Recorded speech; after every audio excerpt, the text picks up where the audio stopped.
You can interrupt negative thoughts and flip into a positive mindset. And why would you want to do that? Well, the reason why you want to do that is because your thoughts lead you in a particular direction.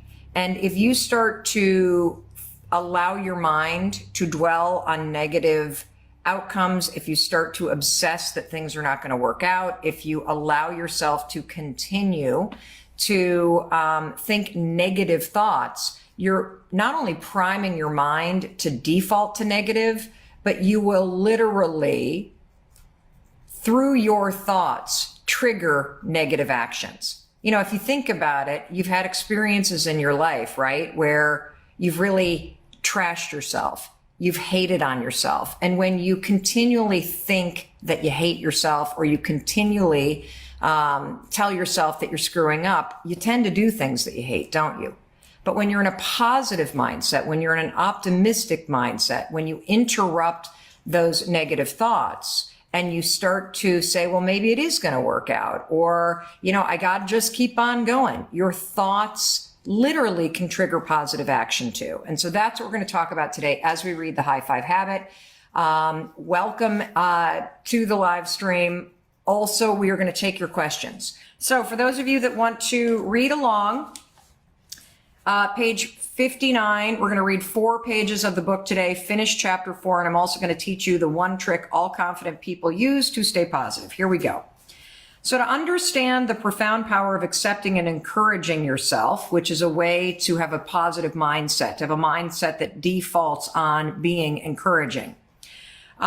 Let's look at some research on what psychologists call your core fundamental emotional needs. So let me ask everybody, do you know what your core emotional needs are? There are 3 of them. I want you to go in the comments. What do you think your 3 core emotional needs are as a human being? These are the core emotional needs that every human being needs in order to feel safe, in order to feel connected to themselves, in order to feel loved. What are those core needs, everybody? I'd like you to just write them in the comments, okay? Yep, one's safety, one's love. These are great. What else? What are your needs? Your core emotional needs. I see longing. I see love. These are excellent, excellent responses, everybody. Human connection, love, acceptance. Yep. Trust, honesty. What are your core? There they are. I see Felicia's nailed it. To be seen, to be heard, and to be, she says validated, but it can be validated, accepted, or celebrated for the unique individual that you are.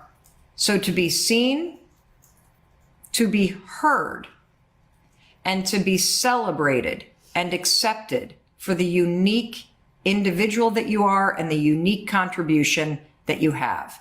When you feel seen, when you feel heard, and when you feel celebrated or accepted for the contribution that you make as an individual, unique individual, you feel safe, you feel like you belong, and at your core, you feel loved. When you don't feel seen, you feel invisible in life. When you don't feel heard, you're going to feel misunderstood. And when you don't feel like you are accepted or validated, you feel completely rejected and disconnected. You feel like you are unworthy or unloved. And so again, we're going to talk about your need to be seen, to be heard, and to be accepted and celebrated. You need this at work. You need this at home. You need this in your relationships, your friendships, your romantic relationships, your family. And, you know, if you just reflect in your life, where do you feel seen, heard, and celebrated? Where in your life do you feel that way? Or is there a person in your life that makes you feel that way? Hopefully, you are saying that you make yourself feel seen, heard, and celebrated. But is there somebody else in your life that makes you feel that way? It could be a caregiver. It could be somebody that you're in a romantic relationship with. It could be a mentor. It could be a friend. It could be your pet, right? Like, I mean, I think one of the reasons why we all love our cats and our dogs so much is because there's such unconditional love. You walk in the door, they come running right at you. And so you feel seen and you feel celebrated, right? And when they're right there with you, or, you know, have you ever noticed how when you get really upset and you start crying, what do your animals do? Oh my God, they hear you and they come right on over. And those responses that are so innate when it comes to your pets, everybody, they're fulfilling your emotional needs. That's why you feel so safe and connected and loved by your pets, because you feel seen by them, you feel heard by them, and you feel celebrated and loved by them. And I do see people saying, I feel that way about my daughter, my mom, a mentor of mine. These core values, when they're missing from your life of being seen, heard, celebrated, and accepted, this is what leads you to feeling stuck and disconnected and unfulfilled. And the good news is when you realize that these core fundamental needs truly dictate how you feel and experience your life, now you've got the access point to be able to change how you're experiencing your life by focusing on your core fundamental needs and making sure that they are met. All right. You need these 3 fundamental emotional needs in order to thrive. You know, they talk about this in Psychology 101. It's called Maslow's hierarchy of needs. And here's the background. You have basic needs that are fundamental to your fulfillment, your happiness, and your survival.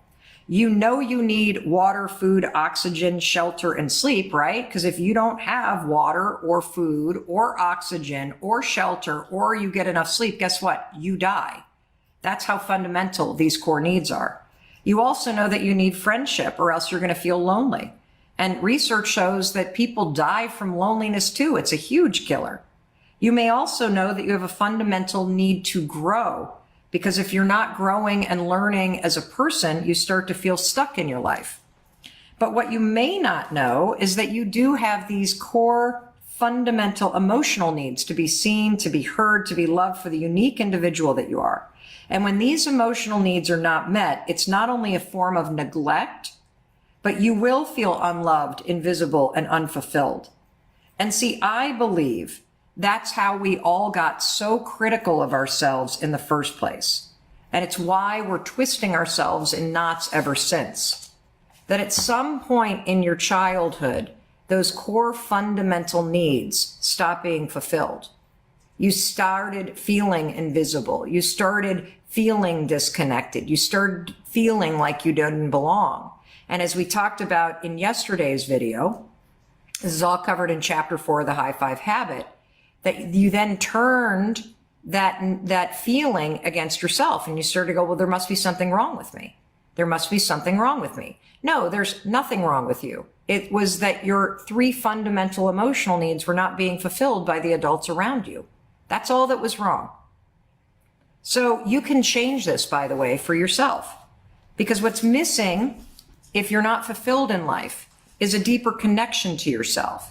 Because you've probably been so busy running from one thing to the next that you can't even grasp right now how big of a shift it's going to create when you start each morning by simply seeing, hearing, and honoring yourself.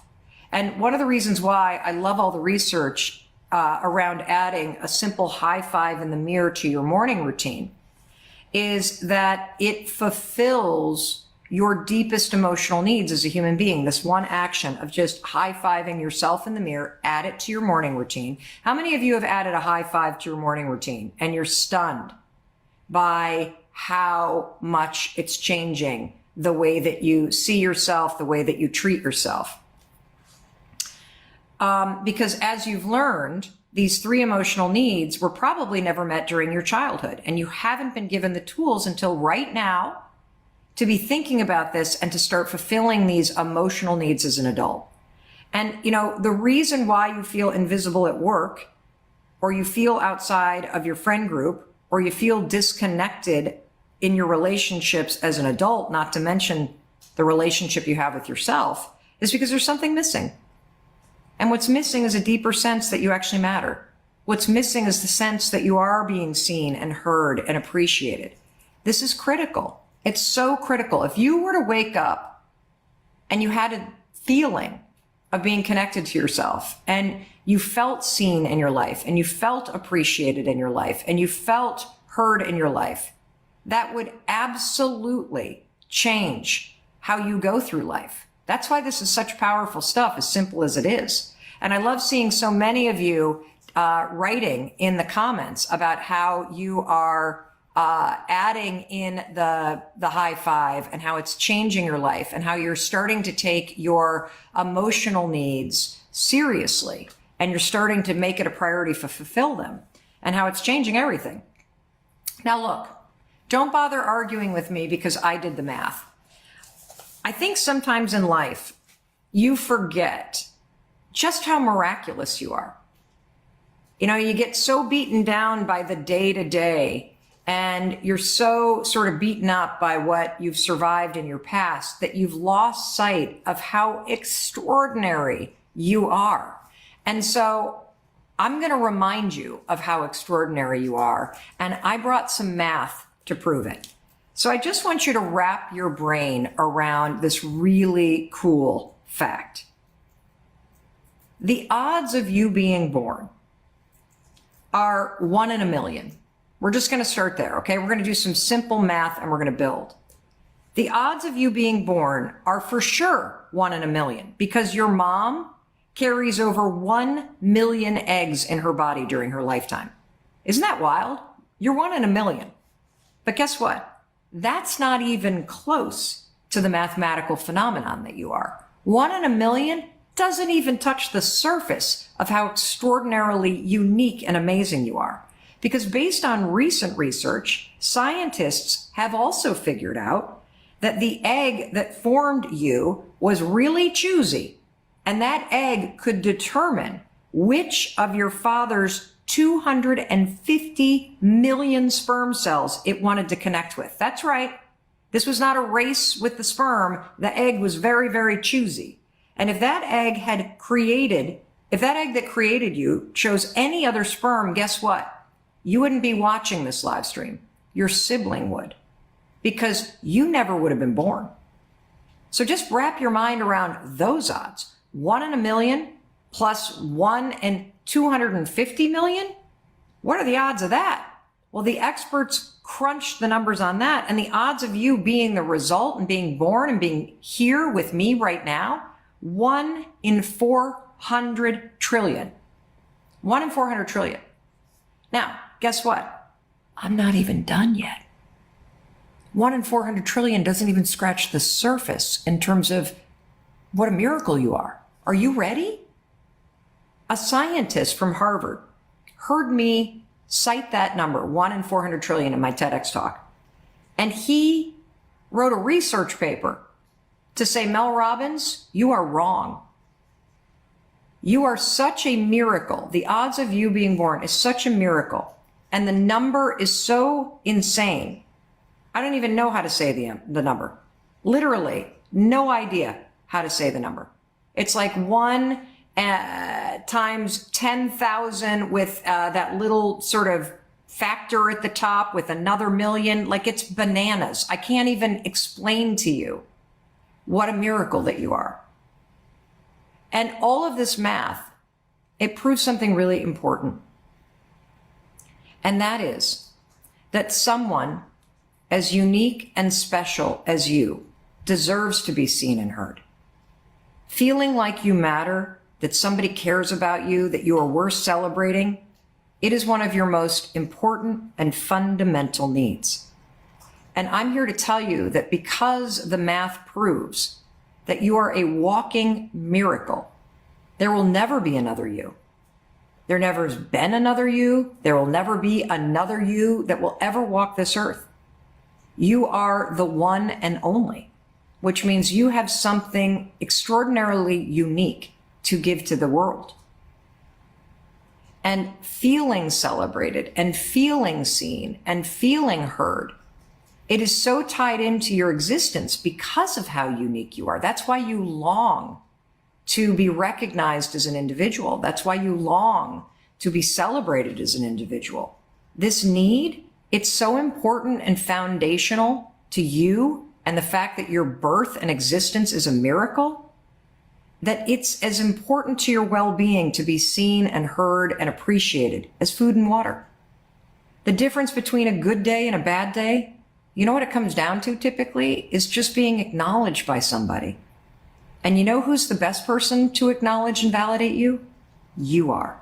And that brings me back to that moment every single morning when you come face to face with yourself in the mirror. High-fiving yourself is so much more than a physical act. It's foundational. It's a transfer of energy. It symbolizes an alliance and a belief in yourself and your ability. You aren't congratulating yourself. You're celebrating yourself as you are. And you just heard the math. Your existence is what makes you worthy of a high five. Your presence, your hopes, your dreams, your capacity to love, your ability to heal, to change, to grow, your heart, your soul.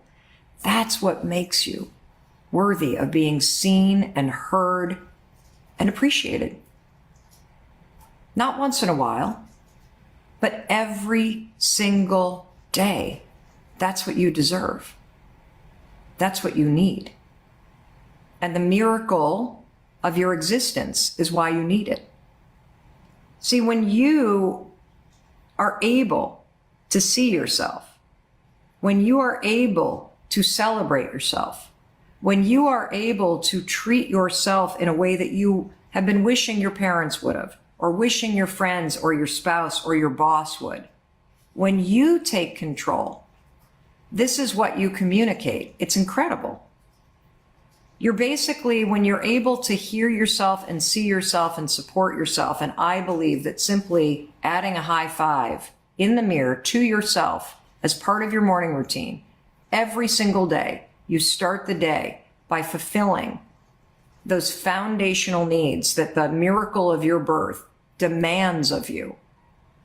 Number one, you're communicating confidence. You're saying, I believe in you when you do that. Number two, you're celebrating yourself. You're basically like, you're amazing. You got this. You're validating yourself. You're saying, I see you. I'm not going to ignore you or pick you apart. You communicate optimism. I can do this. I can face this day. And I love adding a high five to your morning routine because it is an action. You're demonstrating belief in self. You're demonstrating acceptance of self. And you are sending yourself into the day to take action. Wouldn't it be incredible to feel all those feelings at once? I know it would. It would be mind-blowing. Literally, it could possibly blow up your subconscious because your brain, based on your life experience, is programmed the opposite. It's not been programmed to absorb all this yummy, gooey, amazing validation. But guess what? Your brain loves it. Absolutely loves it. See, I believe you were wired for love. I believe that you came into this world whole and complete and loving and seeing and accepting yourself and being deeply connected to yourself. And that's why you miss feeling that way. And it's also why this change of adding a high five to your morning routine is almost instantaneous. This is why the programming that we're activating in your mind, body, and spirit, when you start to acknowledge and accept yourself and treat yourself with kindness, and when you start to flip the way that you think, and you start to cheer for yourself and believe in yourself, this is your default. You are going back to who you are when you practice the tools that I'm teaching you. It is your true nature to love yourself. It is your true nature to believe in yourself. It is your true nature to feel deeply connected to yourself and a sense of purpose. That's why you miss it. You can only miss what you know. And so I want you to come back home to who you are. That's what I want you to do. Now, okay, I get it. But Mel, how do I think different thoughts? And this is what I promise to teach you. The trick that all confident people use to stay positive. The trick that you can use to think different thoughts. Well, the first step to thinking different thoughts is you have to catch the old thought that takes you low, okay? And if you don't know what the thought is that takes you low, here's a hint. It's some version of I'm not enough. I'm not good enough. I'm not smart enough. I'm not tall enough. I'm not successful enough. I'm not skinny enough. I'm not talented enough. I'm not lucky enough. I'm not this enough. I'm not that enough. There's something wrong with me. It's some version of that. And if you know what the thought is that always brings you down, could you please write it in the comments? Because you will inspire somebody else. You will make somebody else realize they're not alone. Okay? What is the thought that always takes you down? Mine is some version of, it never works out for me. People are mad at me. I'm not a good person. Nothing I ever do is gonna matter. Like, it's just some just horrible version of that. Okay. So first step number 1, what is the thought that always takes you down? I'm not enough. I'm not smart enough. I'm not loved enough. I'll never be this. Like, I see this. I'm not good enough. I'm not smart enough. I'm not lovable. I'm not now, never will be. I'm never going to grow up. I'm never going to get it right. I always screw things up. I'm not thin enough. I'm not smart enough. Other people do it better than me. I'm too big. Anyway, keep going, keep going, keep going. Keep writing this down because you're giving other people permission to take a look. I'll never make enough money. I'll never be a good father. I'll never be a good wife. Nobody loves me. Nobody has ever loved me. All of this horse shit that you tell yourself. This has become the default wiring.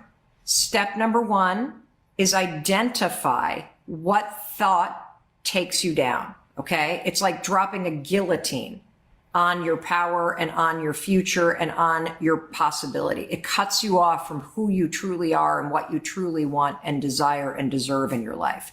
And whenever you think this thought, I'll never be loved, I'll never meet somebody's standards, I'll never make the money, you literally also stop yourself from taking the actions that change your life. So great job. You've already done step 1. Identify the thought that takes you down. Because here's the cool thing. That's not how you came into this world. You didn't come into this world thinking, I'm not enough. I'm not lovable. I never do anything right. I'll never amount to anything. I never should have been born. You didn't come into the world thinking that. Somebody taught you to think that. And so if you can figure out what that negative thought is, right? Pick your poison. I'm not smart enough, good enough, tall enough, skinny enough, rich, whatever it is.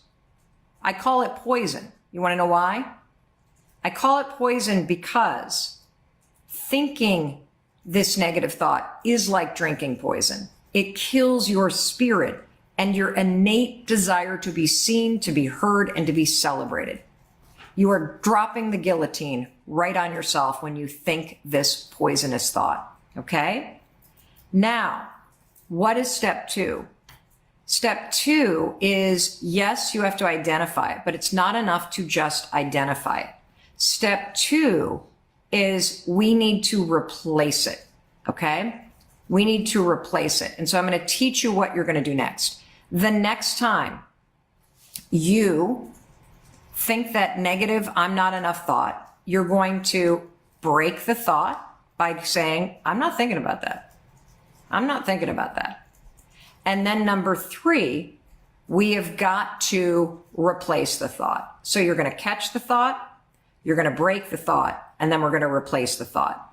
That's what you need to do to get this poison out of your mind and start thinking thoughts that align with your fundamental needs. And what are your fundamental needs? It's what we've been talking about today. It's to be seen, it's to be heard, it's to be celebrated. And one of the things that I love about cultivating a high 5 attitude is the high 5 attitude is an attitude that aligns with believing in yourself, seeing yourself, and appreciating, celebrating, and encouraging yourself to continue to move forward. That's what you're doing.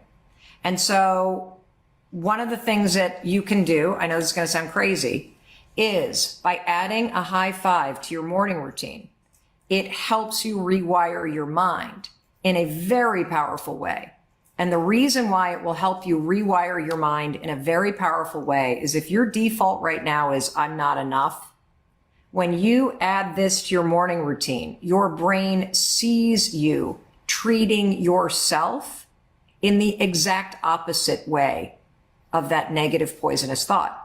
Because you don't high five somebody that you think isn't enough or that sucks or that you hate. You only high five people that you believe in, that you think are enough, and that you're rooting for. And so add a high five to your morning routine, because that is part of the positive forward programming of plowing new neural pathways in your mind. Again, let me repeat the trick all confident people use to stay positive. You got to catch that negative poisonous thought. You got to break it. I'm not thinking about that. Talk back to it. And then you must replace it.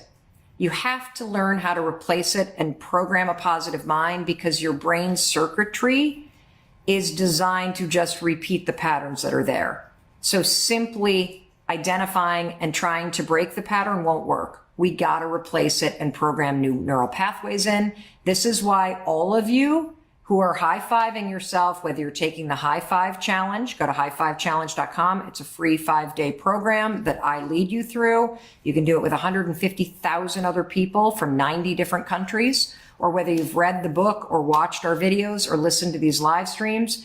For those of you that are adding the high five to your morning routine, what are you noticing about the way it's changing your mind? What are you noticing about how those negative poisonous thoughts are starting to be replaced by more positive programming? That's what this book is about, everybody. Write it in the comments. Now what I'm going to do is I'm going to jump to some questions. That is the end of chapter 4. Oh, wait, I've got one more paragraph and then I'll do it to questions. The reason why you want to catch the thought, break the thought, replace the thought, is because we want to teach you how to let validation, confidence, celebration, optimism, and action, a high five attitude. We want to teach you how to make that the new default. That whenever you feel yourself going mentally low because of poisonous thoughts, that the thought alone, those poisonous thoughts, they paralyze your ability to move forward. So whenever you think that thought, I want you to learn how to catch it. Because whenever you have that poisonous thought, you don't want to high five anybody, right? You don't want to high five yourself. You don't want to do anything. You don't feel like doing anything. It kills your inspiration and motivation. So we want to catch it. We want to break that thought and we want to replace it. I'm also excited to talk to you because I am going through a major life change right now. And I consider myself to be a very confident person.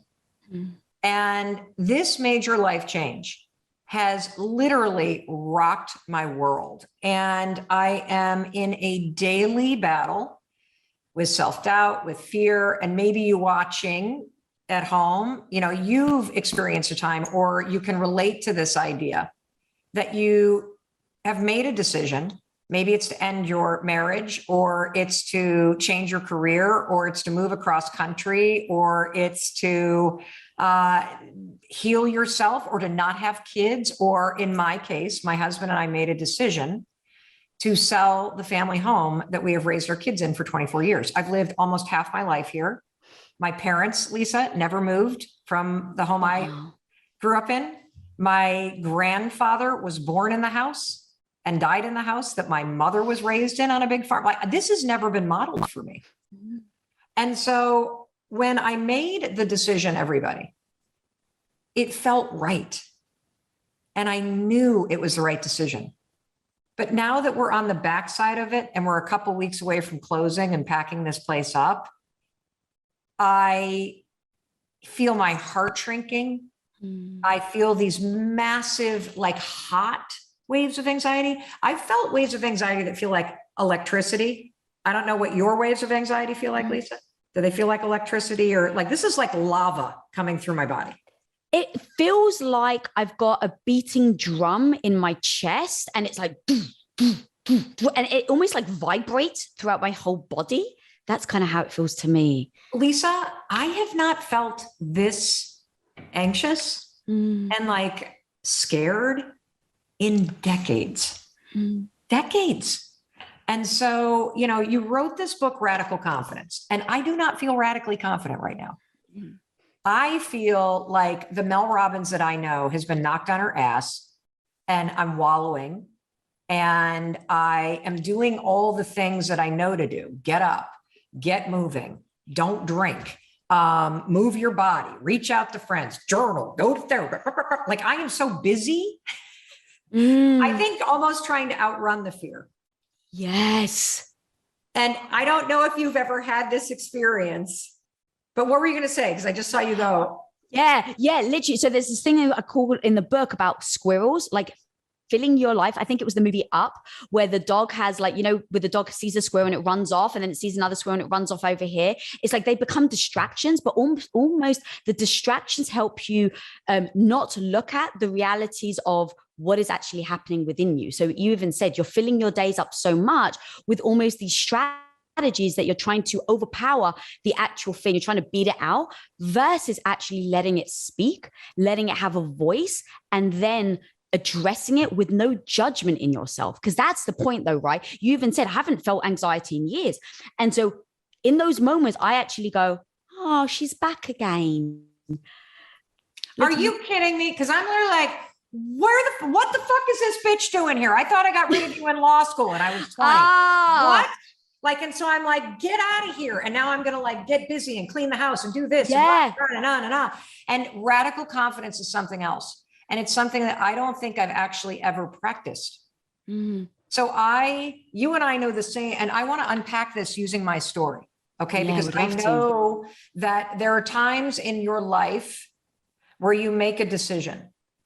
You're going to break up with that person, or you're going to actually say yes to their proposal. You're going to change your job. You lose somebody you love. So it might not even be a decision. It's something that's happening and you don't want it to be happening. You get a diagnosis. It's terrifying, right?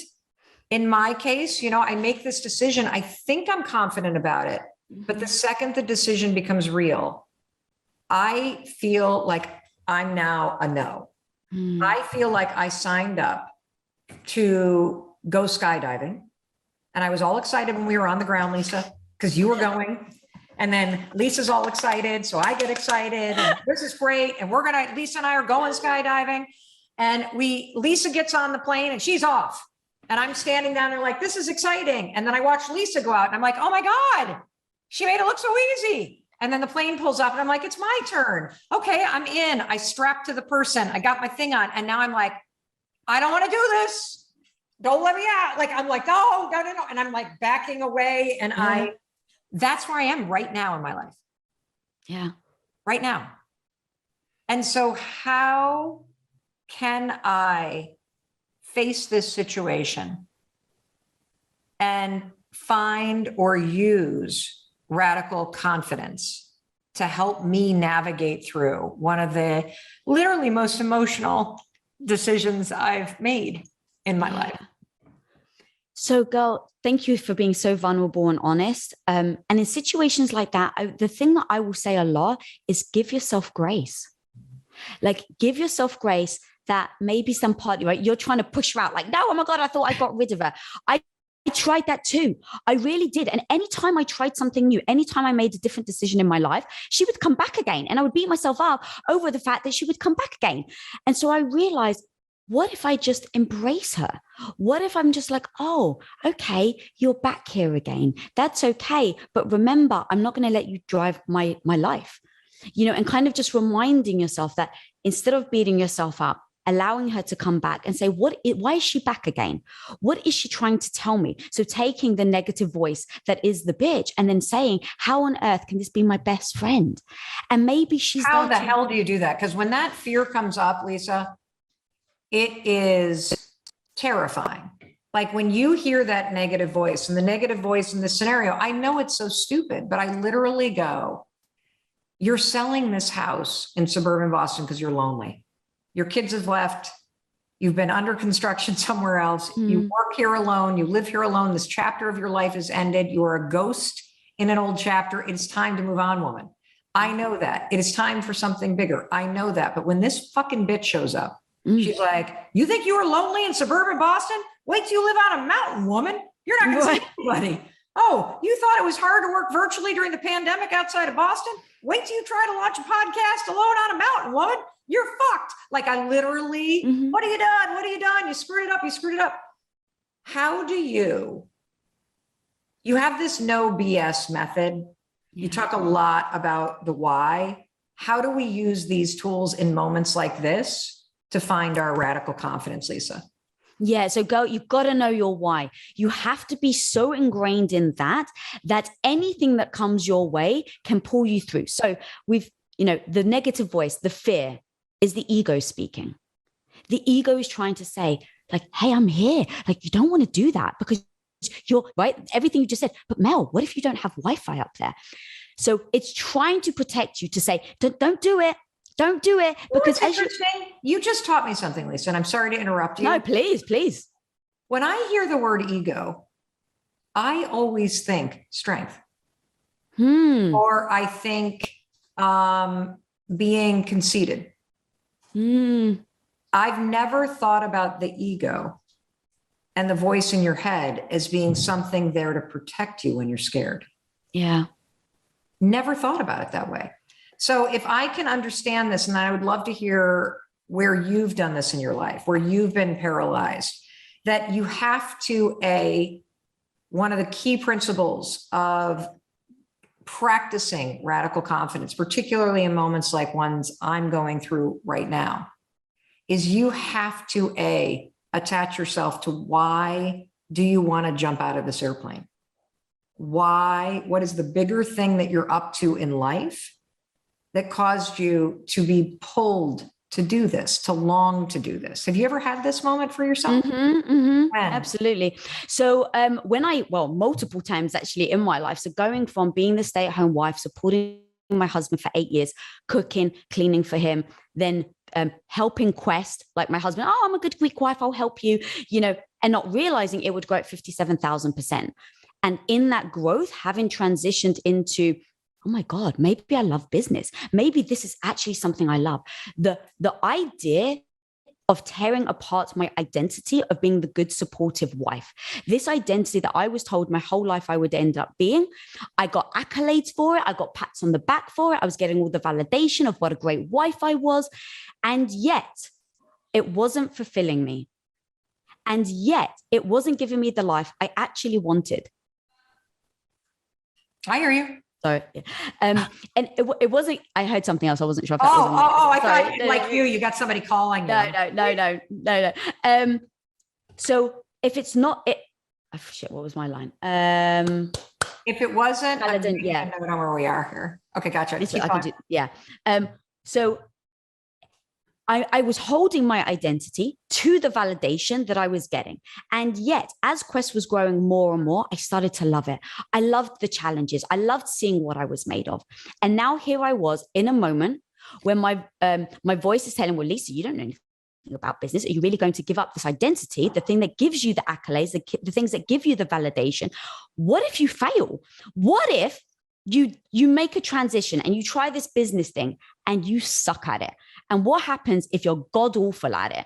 Where are you going to get your validations from? Where are you going to get the pats on the back from? Where are you going to get the feel that you have now? While it doesn't make you happy, it didn't make me happy, but the validation and the feeling I got from doing it becomes the velvet handcuffs.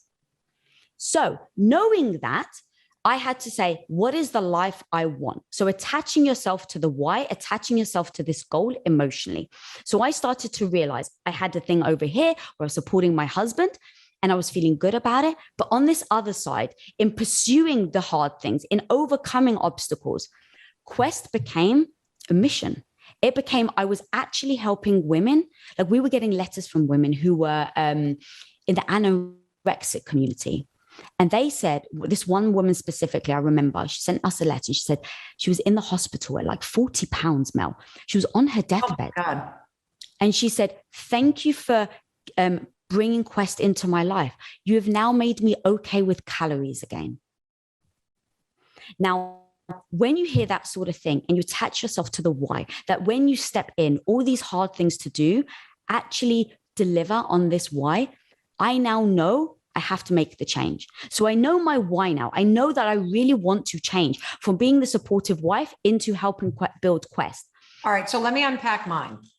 So I, like you, it's interesting because your story went from you were the supportive wife for 8 years, supporting, as many of you know, Impact Theory, that is part of the Impact Theory global brand that Lisa is the co-founder and president of, the Impact Theory Studios. But a lot of people know Tom, your husband, because he started, that show. You guys have 7.5 million people in your Impact Theory audience.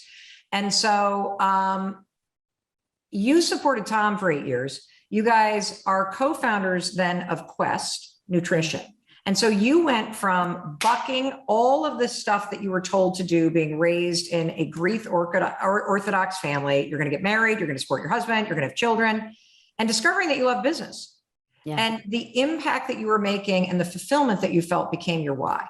Correct. The why you were going to not do what society and your upbringing and what you thought you were supposed to do. Yeah. I have something that's almost like the reverse.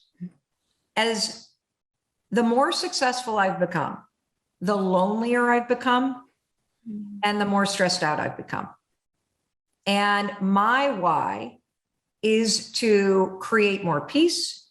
It's to create more ease. It's to create more fun. It's to be much smarter about my business so that I can accelerate and magnify the impact without accelerating and magnifying the stress.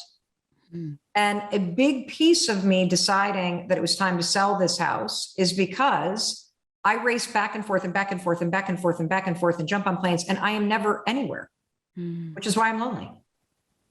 And it's just like it probably scared you to not do what you had been told you should do and had been doing forever. It scares me to slow down and to approach business very differently so that I can have all the things that I really want, which is more time with my family, more peace, and a bit of separation between the empire and the impact that I love building and the peace that I need and the connection that I need in my personal life. And when I say that, I'm like, fuck this house. I'm out of here. Back this shit up. Let's go. Right? See? Yeah, it all depends in the moment, right? So for instance, if we even know hangry is a thing, right? You don't eat, you get mad, and all of a sudden you may say something you shouldn't have said. So if we understand that one little thing by not eating has an impact on how we feel about ourselves, now think about all the other things that come along with what you're doing. You're having to look back at 25 years or however long you've been there, right? So all of that is emotional, of course. And so now it's like, how do you separate why you're trying to do it with the emotion you're feeling? Oh, I love this, because here's what I just got from this. The grief is completely appropriate. 1,000%, Mel. The fear is not necessary. Like, the fear is something through radical confidence. If I'm able to separate the process of grieving, which is an emotional process that you cannot attach a timeline to, that is so healthy and so important. And it's also all about the love and the loss and all of it. And you can't outrun it. And that is something that's really a big part of this major change, is the grief. But what I've done is I've collapsed the fear of the unknown and my lack of confidence in knowing whether or not this next thing is going to be successful. So if you look at that, the why, right? So you've got the why. So everybody, the first piece of advice from Radical Confidence: if you are in the low, if you're in a big major decision, if you're scared about something, you did not lose your confidence because it's in you. We're going to tap into it. And if I'm hearing you correctly, step one, when you hit that moment, is you got to attach yourself to your why. And my why is that I want to make a greater impact and have much more peace and ease in my personal life and more time with family and friends.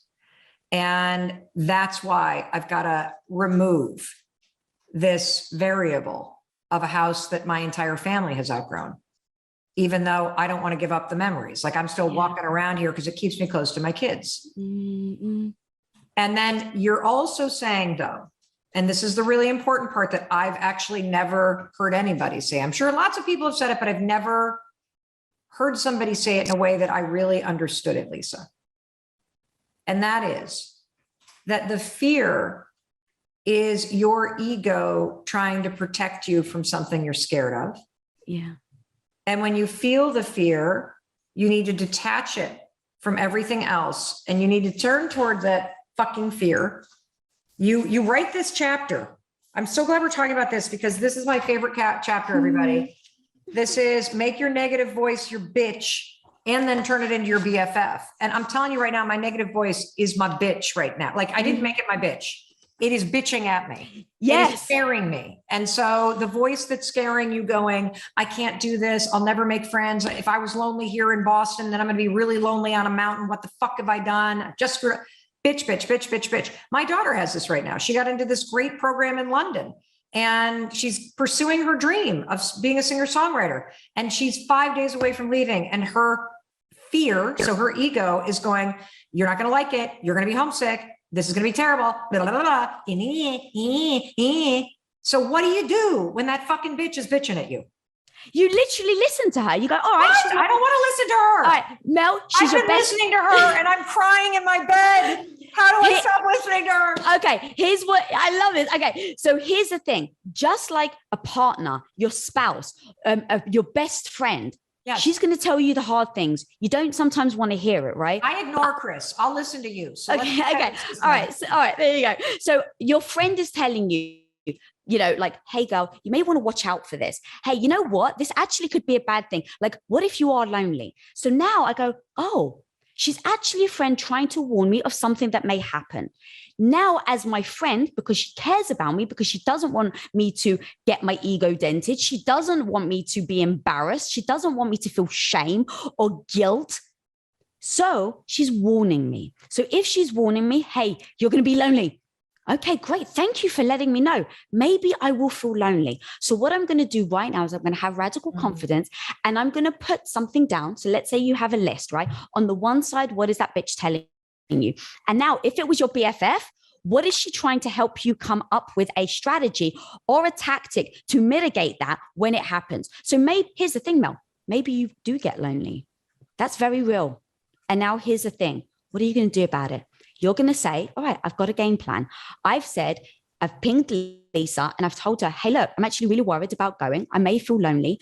Do you mind that you become my partner in crime or whatever word you want to be? It's like, okay, yeah, of course, Mel. So now you can go by the fear and you go, cool, thank you, fear. You've just warned me of something that may deter me from loving the new decision that I've made. And so taking that down, piecing it together, everything you just said. So even your daughter, it's like, well, I may feel, what if I get there and I miss my family? Okay, great. That's actually a very valid fear. What are you going to do if you miss your family? Instead of wallowing, like you said, right? And it's like, oh my God, I miss my family. You go to your cheat sheet, which is your radical confidence cheat sheet. And you go, everybody, I'm making mine right now. Oh, I love making mine right now.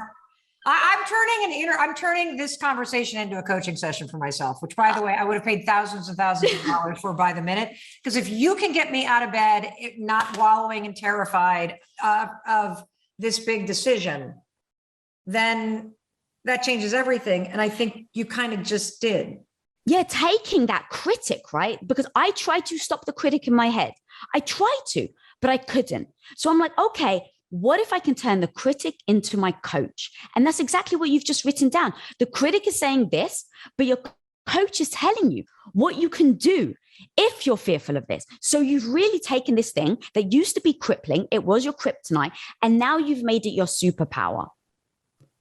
And the other thing I really want to hammer home, Mel, you said it and it's so beautiful, is the grief thing. This is so powerful because I think we live in a world where we think just because we're moving towards something we love, that we don't have the right to mourn the life we are leaving behind. And when I decided I didn't want children. I was just going to ask you about this. Okay. When you said that, I literally was like, I have to ask her.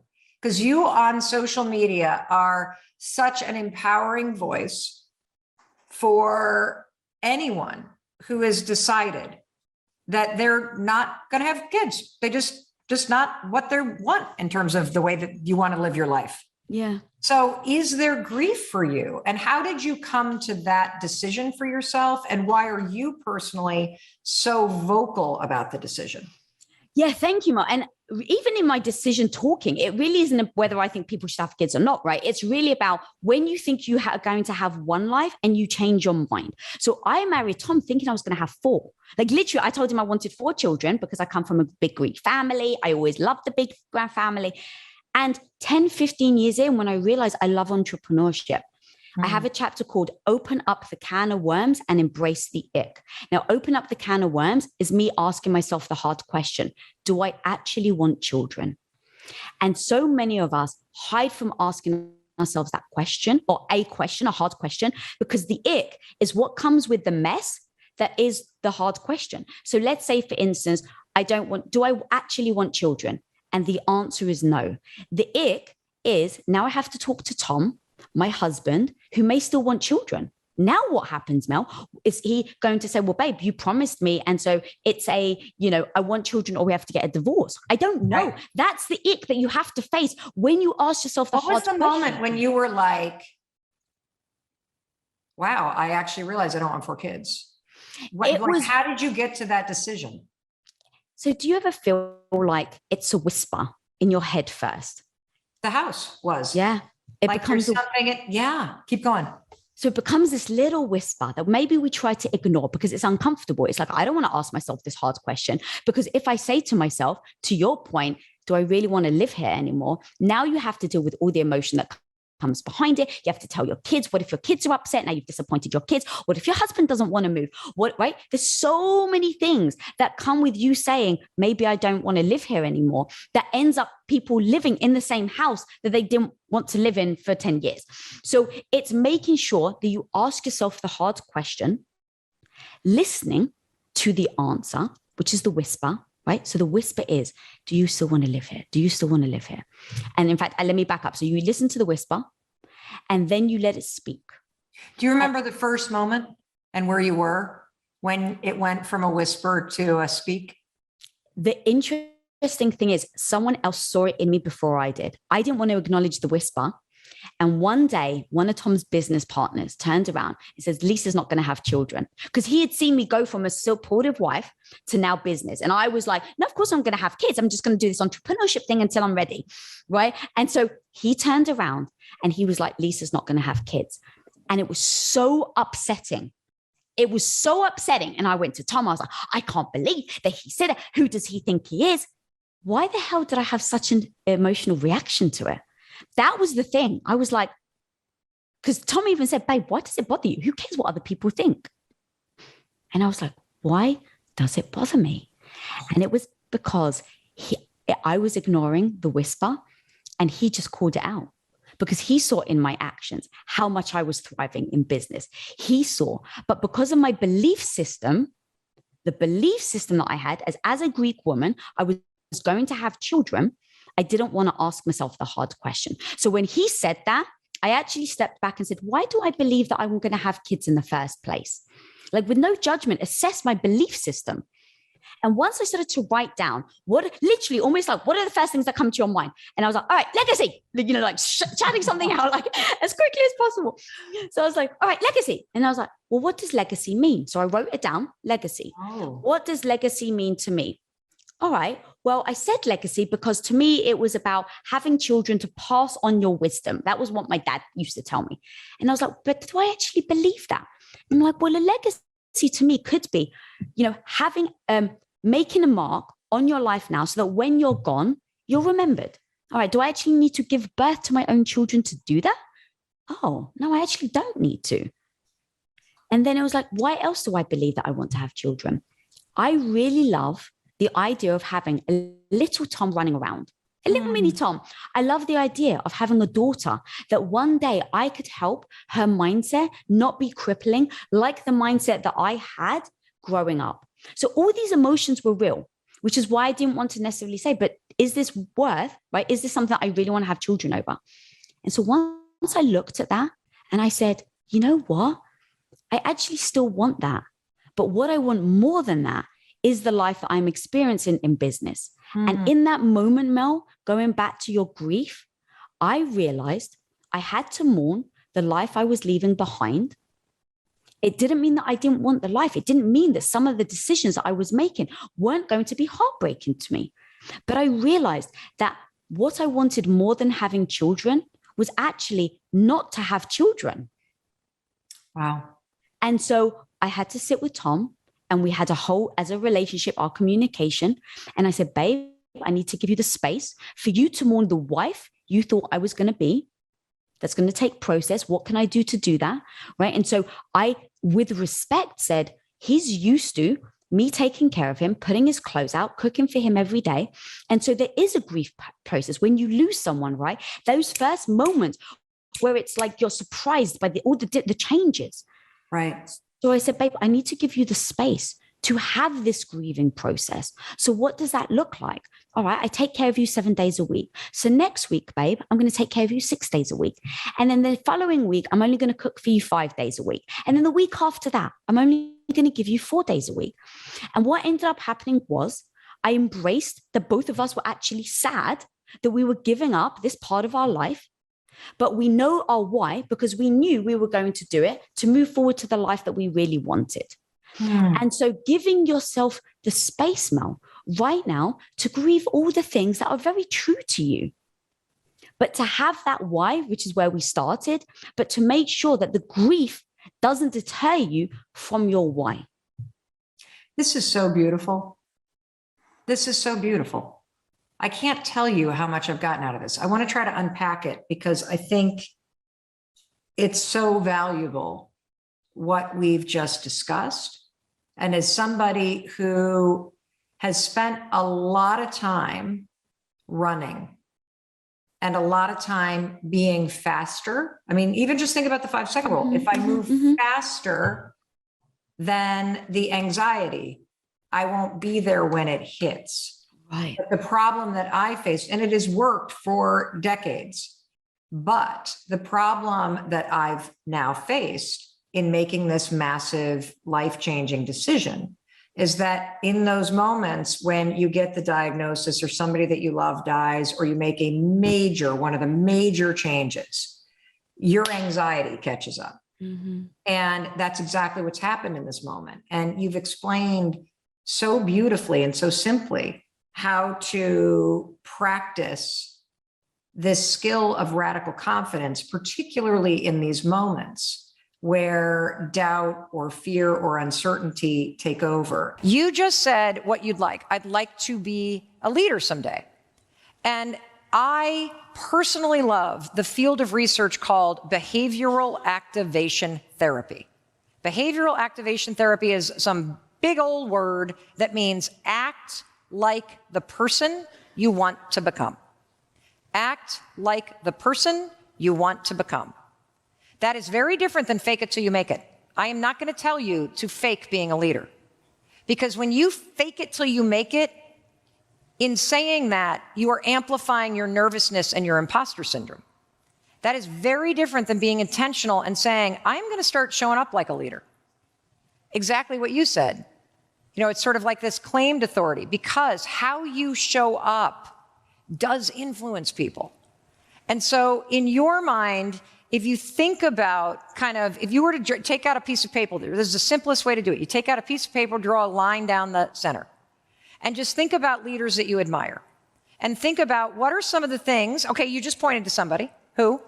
My manager, Ty, and my director, Cheryl. Okay, Cheryl and Ty, stand up. Woo! Awesome. So name 2 or 3 behaviors that those two do that you don't do right now. Ooh, that's a good question. All right, why don't you ask Ty and Cheryl for feedback right now? Can you give her feedback? Give her one behavior change. On the spot. Yeah, why not? Let's go. Can we give her a mic? This is coaching, I guess, yeah. Yes. And I'm coachable.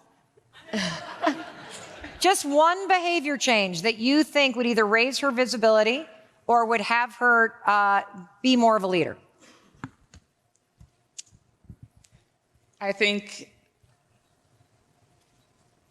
being more confident in herself. What does that Her mean ability. to you? How would you know if she were more confident? I think that she would. Sorry, I'm nervous. That's right. I got an idea. Okay, here we go. Let's turn on the lights. Let's turn on the lights. So I think that she would just take the action instead of questioning herself. Oh, great. Yeah. That's amazing. And what's your first name again? Ty? Ty. Excellent. And then what's your name? Cheryl. Cheryl. What advice do you have for her? I would give her opportunities to practice her leadership.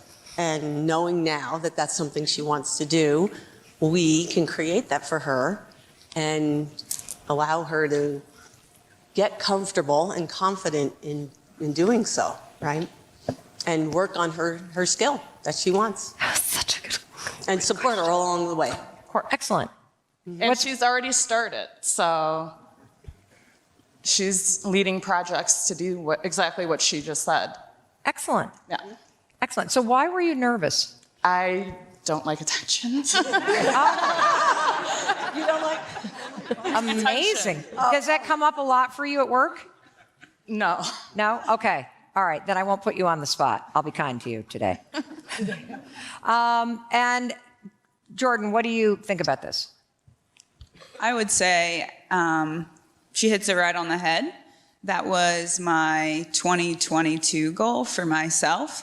So it's challenging, and you have to, like I said, dig deep into who you are.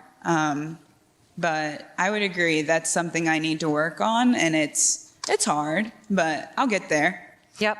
So for you, displaying more confidence is the skill for her to work on.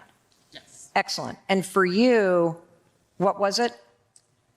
Just supporting her in her ability to either fail also and know that you're going to learn from that, but that we're here to get you, help you support. So do you see a hesitancy? Is she struggling with perfectionism? She's very professional. No, perfectionism. Oh, perfection? Her perfection, trying to get it right, scared to make a Yeah, mistake. She's a perfectionist, I would think. She Okay. portrays that she wants that for herself, like to be the best at everything she puts her. How many people can relate to this? You got to get it right before you get it done. Yep. This is a protection mechanism. Perfectionism is not a formula for success, everybody. Perfectionism just means you're afraid of getting it wrong. And so you think if you hold on to it and you get everything right, that's going to protect you from judgment. Mm-hmm. And so you two can sit down. Thank you very much. Give them a round of applause. I want to continue to coach Jordan because she's going to be, come with me. Let's go up to the stage. Oh my goodness. Give her a round of applause. All right. Are you nervous? Sorry, I am. Okay, great. I love this. I mean, Okay. I was an athlete, so Okay. I work best under pressure. Okay, good. I love that. So 0 to 10, how nervous are you? Oh, like a 9. Oh, perfect. 10, maybe Perfect. a 12. Perfect. Okay. How many of you are nervous for her? Yes, you feel I'm it? sweating. Yeah, I'm okay, glad good. I wore a dark color. Okay, I'm sweating too. What else are you feeling? I'm overwhelmed. I'm overstimulated. Okay. Yeah. Anything in your stomach, your heart? It's more in my eyes. Okay. Your eyes are crying? Oh, Yeah. okay, good. This is excellent. Excellent. Okay, so let's go on stage. Here we go. Yep. Everybody give her a round of applause. Come on, Jordan.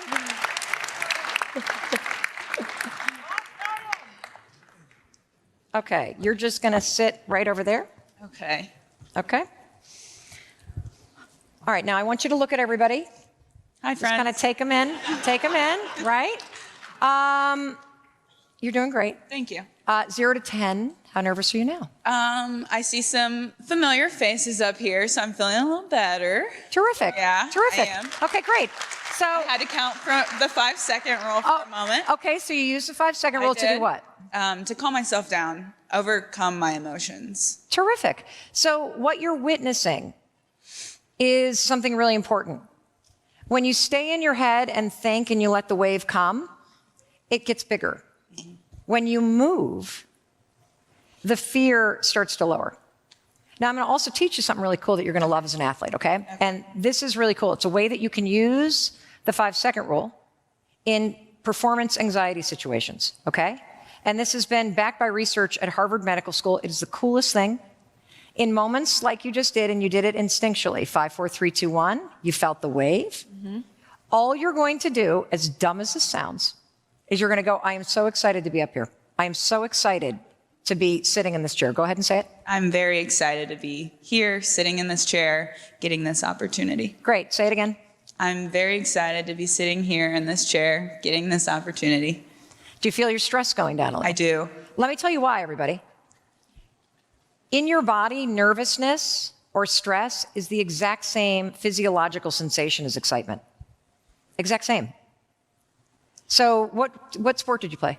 I was a track runner. Awesome. She's a runner. She's a track star, you know. She's a track star. Okay, see, now we're getting the swagger. Swagger's coming out. So before a race, when you're like stomachs and knots and you gotta go to the bathroom, your arms are pissed, that's both excitement and nerves. Yes. So the only difference between excitement and nerves is what your brain says. When you use this little trick that has now been validated by Harvard Medical School, 5, 4, 3, 2, 1, and go, I'm so excited. I'm excited to make this call. I'm excited to do this conversation. I'm excited to do this thing. You take control of what your brain is saying about the moment, and it lowers your stress response to the heat of the moment. And so you can use that, and what they found in research is that when you do the I'm excited, you maintain control of this part of your brain, which means you're able to focus on performing.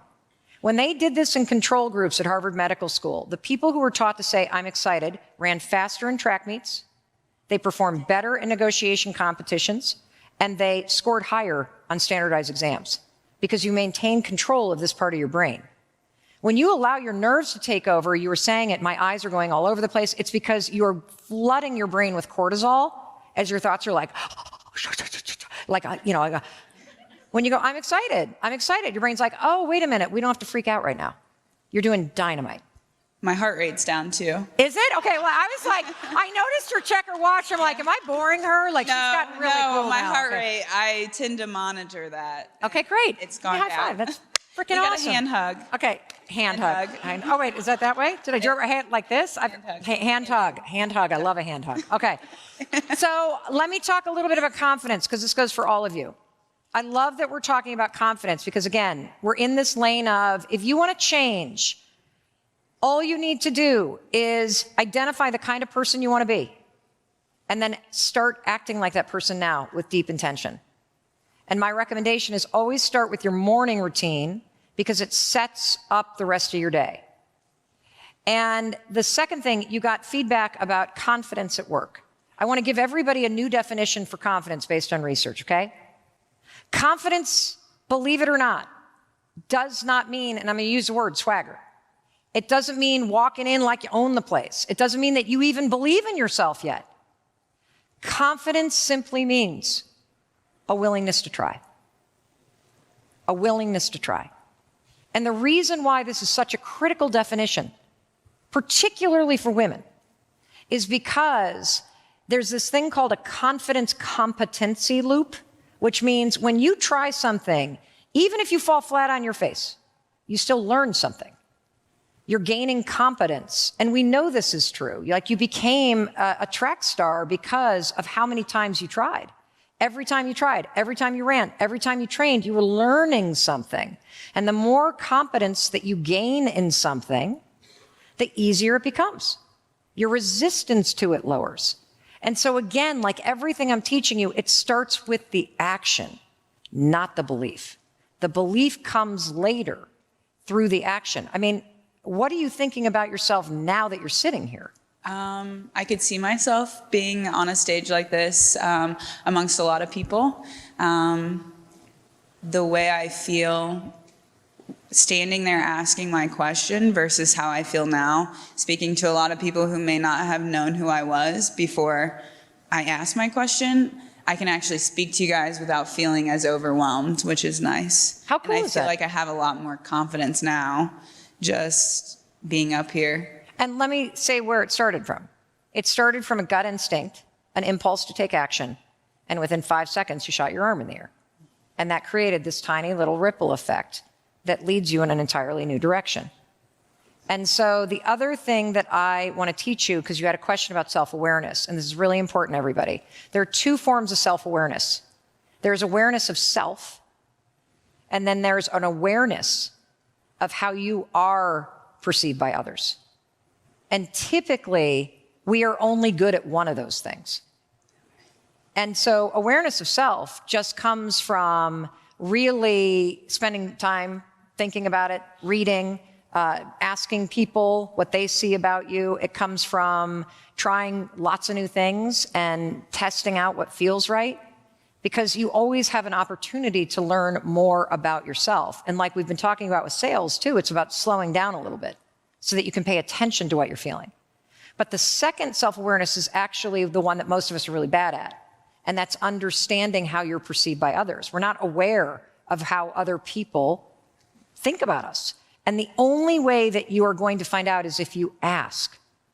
And so if you really want to grow, it's terrifying.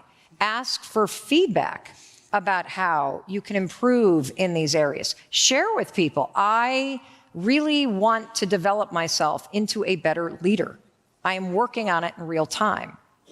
What would you recommend in terms of how I come off? And ask for specific behaviors. For example, in meetings, what could I do differently that would communicate to everybody else that I am acting more like a leader, even though I'm not managing people? And if you can get specific behavior changes that cue that to other people, now you got a roadmap for things to practice. And then it comes back to confidence, the willingness to try. And then that takes us back to the 5-second rule. 5, 4, 3, 2, 1 is how you push yourself to try. And all those little moments that you try lead you in a brand new direction. You're awesome. Thank you. I haven't lost anybody that I love. So I would not say what I'm about to say if somebody that I loved had died in this pandemic. But I have found the great pause that the last 2 months have forced me to take to be the greatest gift that I have received in the last decade. My kids have been home. I have been off the road. I have been forced to slow down. I have been reminded of what actually matters: your health, your family, your friends, what you're doing to take care of your mind and your body and your spirit, and making sure that you do something with the time that you have that you really, really enjoy. And the other thing that it's really made me stop and think about is making sure that I'm having fun, that my whole life isn't just work. And it's made me really start to think about the fact that I don't want to go back to the life that I was living before the pandemic hit. How many of you feel that way? That this has been a gigantic mental perspective switch reset button that has, boom, hit you really hard.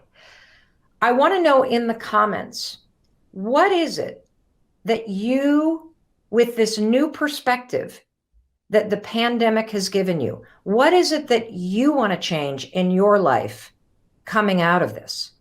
I want to start seeing. I see people saying this has been a wake-up call. I see people saying, yes, this has been a huge shift in my perspective. I see Brianna saying, I want to travel less for work. What do you want?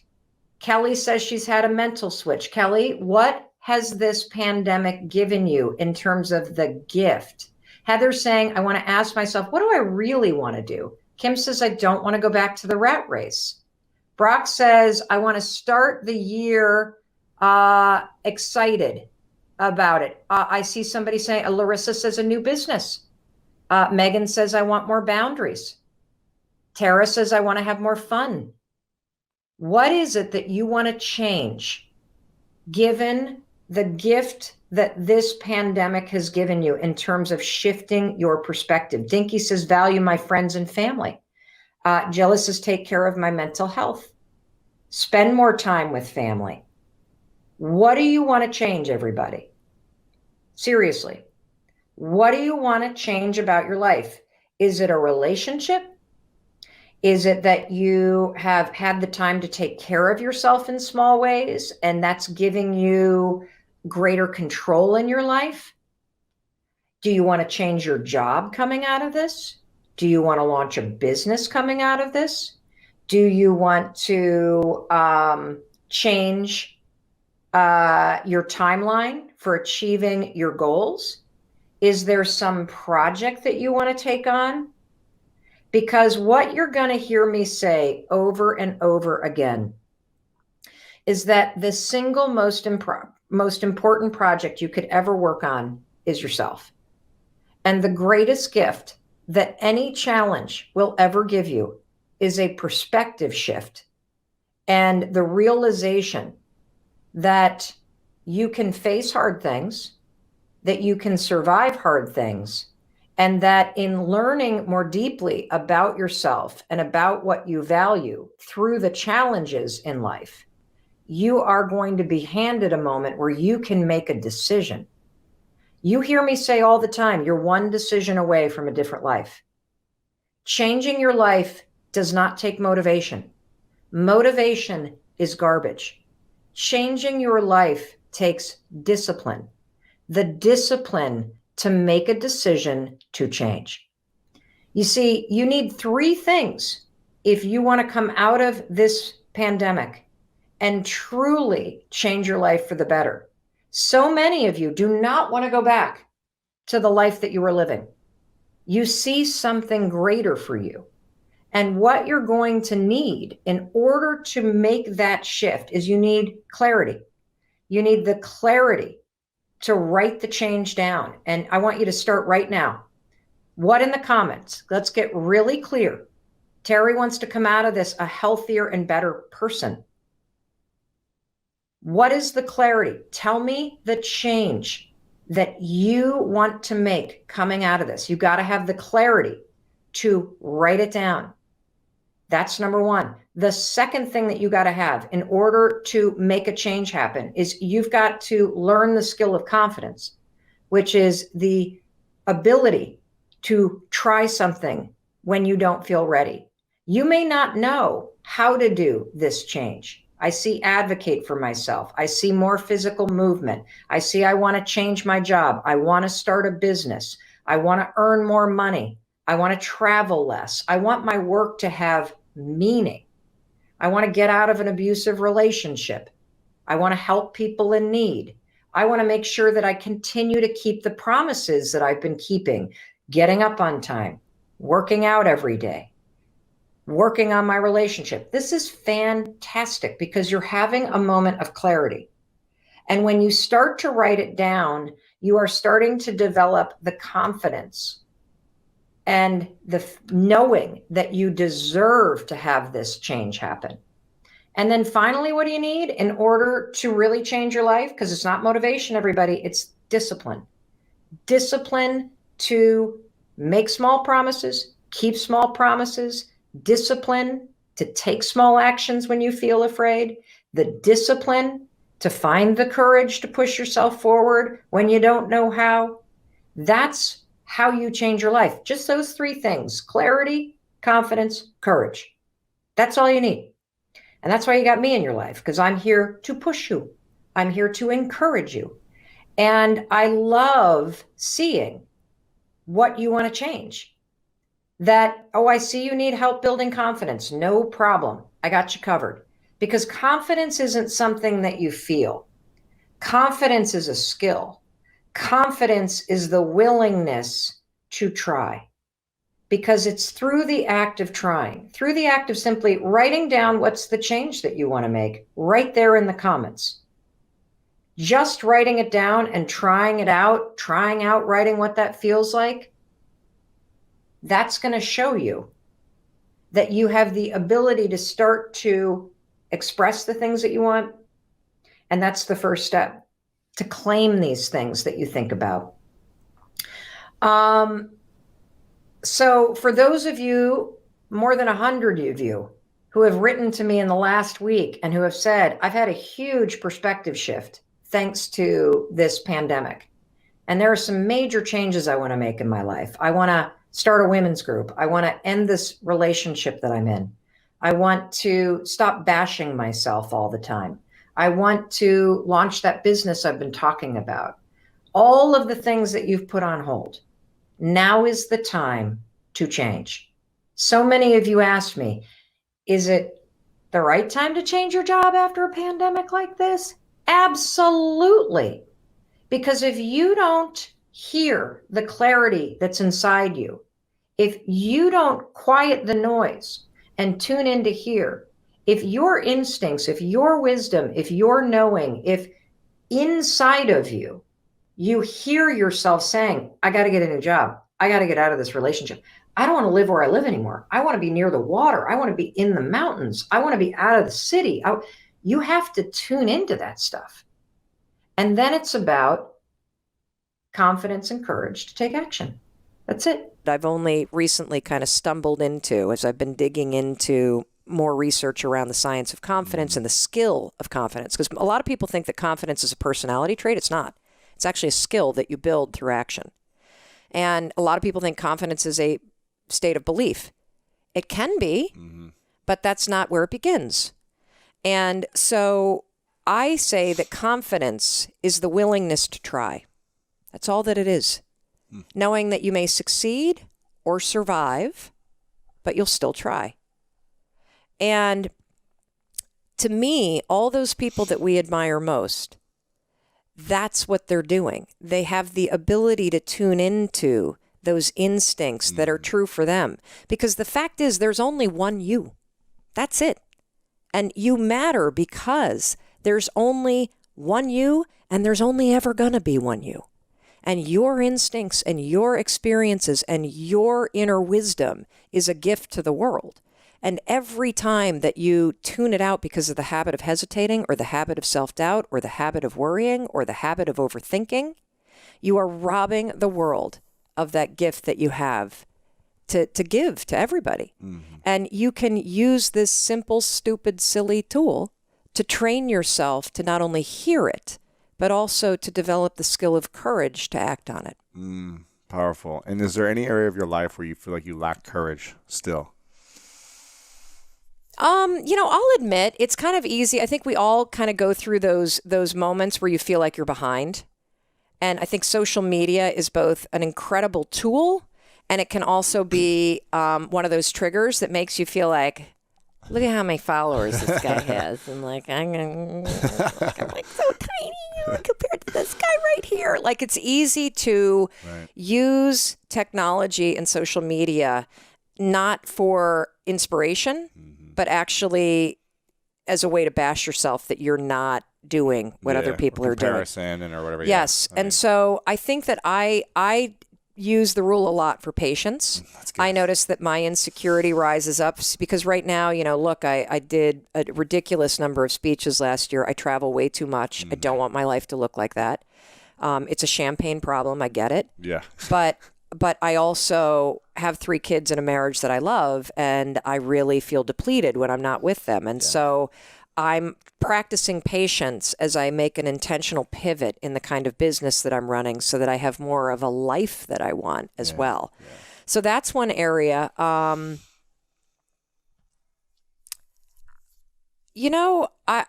don't feel insecure as much as, the term deliberate practice, right? And the 5-hour rule where... Deliberate practice, is that from the Talent Code? Well, the deliberate practice is actually a psychological principle. I think it was in a book called The Talent Code, but yeah. Oh, yeah? Okay. Yeah. Well, it's a psychological principle that, the 10,000-hour rule. I mean, deliberate practice is in sports. Yes. So deliberate practice is this idea that, you could do 10,000 hours at anything and become an expert at it, but the way to do it faster is to do deliberate practice, which means you're practicing with the intention of improving, and there's a feedback loop. Yeah. So you do 2,000 hours as opposed to 10,000. Correct. Right. Like, for example, if you want to become an expert at guitar, learn scales. Don't just sit there for 10,000 hours and play the same song. Right. If you learn scales, you get the finger dexterity and the muscle memory and the neural pathway development. By the way. Yes, I So saw your hard. guitar over there. So hard. I saw your guitar. You know, I always wanted to play guitar, but instead I forced my 3 children to learn. That's There you good. go. You can just enjoy it. You just watch them. Exactly. My brother's, the #1 jazz violinist in the world. What? Yeah. And so I grew up watching the most incredible, Now, is he built like you too? he used to be even like more jacked. They used to call him the Incredible Hulk of violin because he was just like, Wow, snap super the thing jacked. in half as Yeah, he would. playing He it? would like slam it like Jimi Hendrix style. Yeah. But now he's leaned up a bunch actually. And so he's incredible. So I used to just be all awestruck by his gifts, and it was unbelievable, his skill. And so I learned guitar. I taught myself when I was 18 just because I was like, I have to know something, in terms That's of pretty cool. music. I can barely, I'm like a hack, but Yeah. at least I can do something. Yeah. So yeah. So I'm kind of in this mode of improving myself, and I'll give you one more thing that I'm working Yeah. on. So Yeah. I kind of think about my life and my work in 3 buckets. So we got this bucket here, Yep. we got this bucket, and we got this bucket. And so when you think about your business, or you think about your passion, or you think about work, I think about, okay, what do I need to do in terms of how much time and what actions do I need to take in order to develop the skills so that I can perform the work? Mm-hmm. So there's the deliberate practice that goes into practicing your skill and Skill your mastery. and your competency Yep. mastery, so that when it comes time to actually deliver the work, whether that's selling or standing on a stage or writing a book or talking to people or selling real estate or whatever it is that may be your passion, deliver. This is the one I neglected last year. Which This is bucket is, what are you doing to personally develop yourself so that you are the most capable, fulfilled, and satisfied human being, so that when you show up to do your competency and your skills and the delivery, that you as the human being are able to do that. yeah. And so I've been spending a lot more time consuming content, reading books, watching, your incredible show, and learning from other people.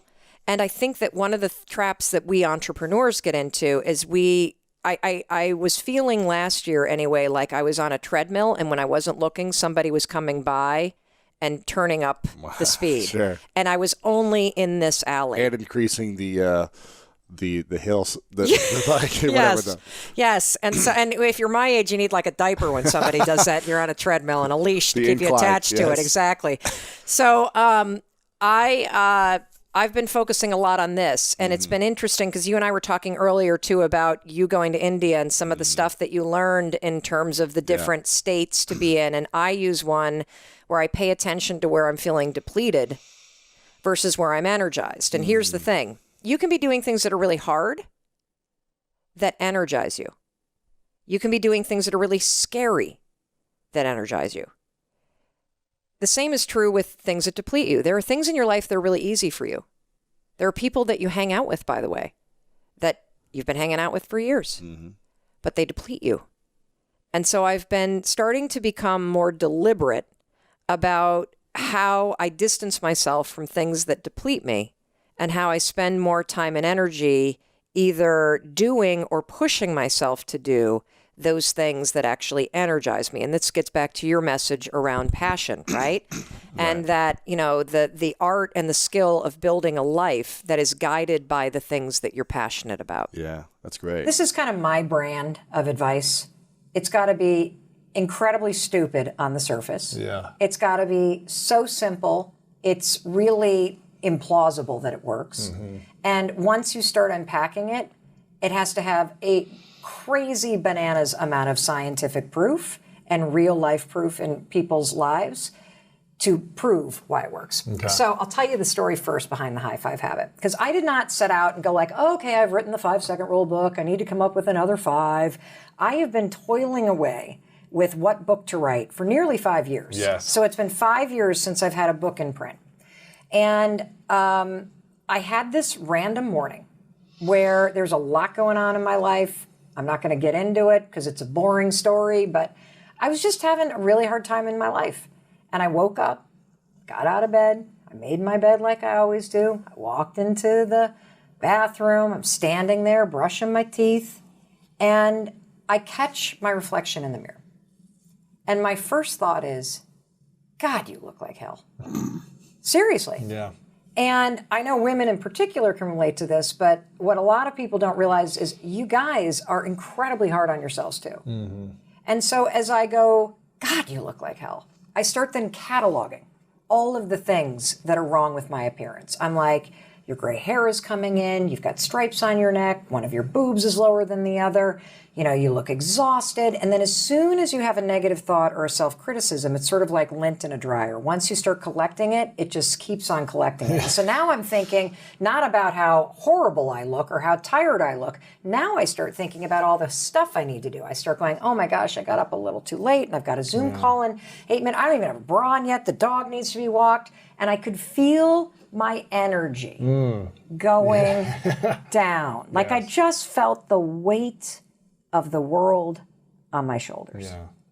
Overwhelmed, uncertain. You know, it doesn't even matter what was going on in my life at that time because I think it's a universal feeling to feel overwhelmed by your life at times. Yes. And so here I am, a motivational speaker. Unmotivated. Unmotivated, uncaffeinated, no bra on, standing there in my underwear with my dog at my feet. I don't know what came over me. But as cheesy as it sounds, I just raised my hand and gave the tired, haggard woman in the mirror a high five. And it didn't change my life, like right then and there. But something shifted. Like I felt a little lighter. I felt like I wasn't alone. I felt like, okay, you know, this moment in your life is hard, but you can do this, Mel. And I went on with my day.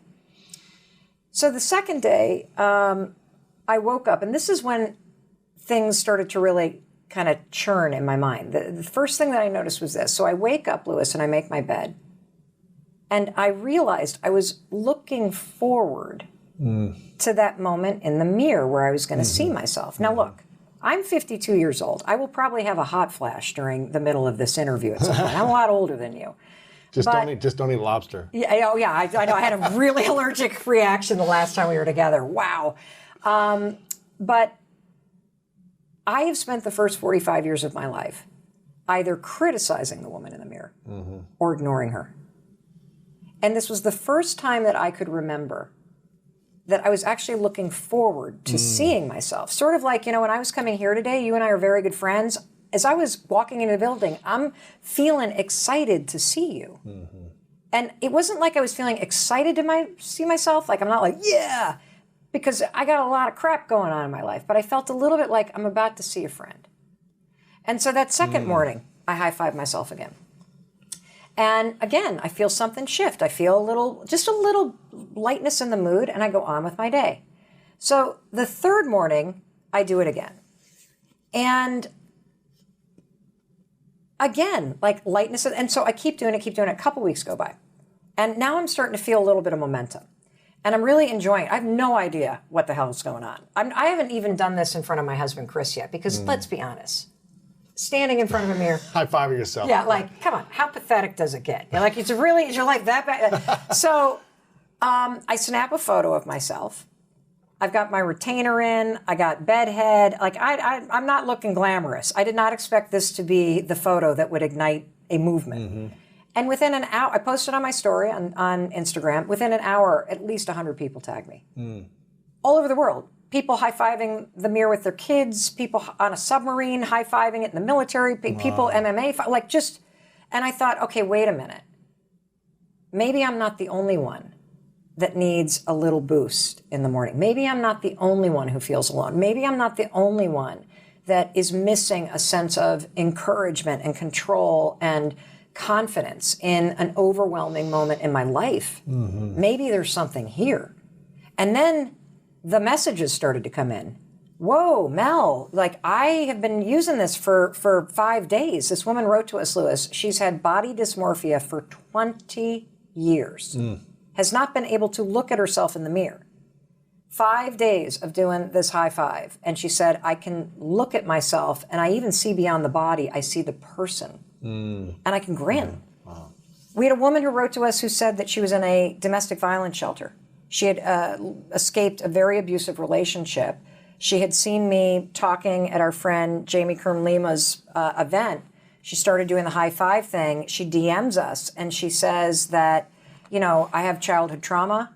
I've just been in a physically abusive relationship. I've lost everything. I'm in a domestic violence shelter. What this high five in the mirror is teaching me is that I still have myself. And so that was when I said, I got to figure out what's going on. Right. And I started to unpack the research. And the research around this simple ritual, I love that you called it a ritual because I want people to habit stack this with brushing their teeth. Right. This is so life-changing. It's so simple. The science here is like, you can't believe it. And once I unpack it, you're going to be like, I can't believe how cool this thing is. Right. So what's the science say? Okay, so the science. Let's start with the first thing. So the first thing is that when you first try it, okay, you will not be able to raise your hand and high five yourself and be like, you suck, Mel, or today's going to be terrible. And there's a reason for that. And the reason is that for your entire life, you have given other people high fives. So when you give a high five or you receive one, what is a high five? Just the gesture alone. What does this communicate if we do this to each other? We high five. Nice job, good work, you're doing amazing. Yeah, keep it up. Yeah, I believe in you. I love you. Let's go. If you blow a shot and you got to get back in the game, a high five's like shake it off. You can win. Yes. And so all of that lifetime of high fiving other people and the messaging associated with it is programmed right here in your subconscious brain. Right.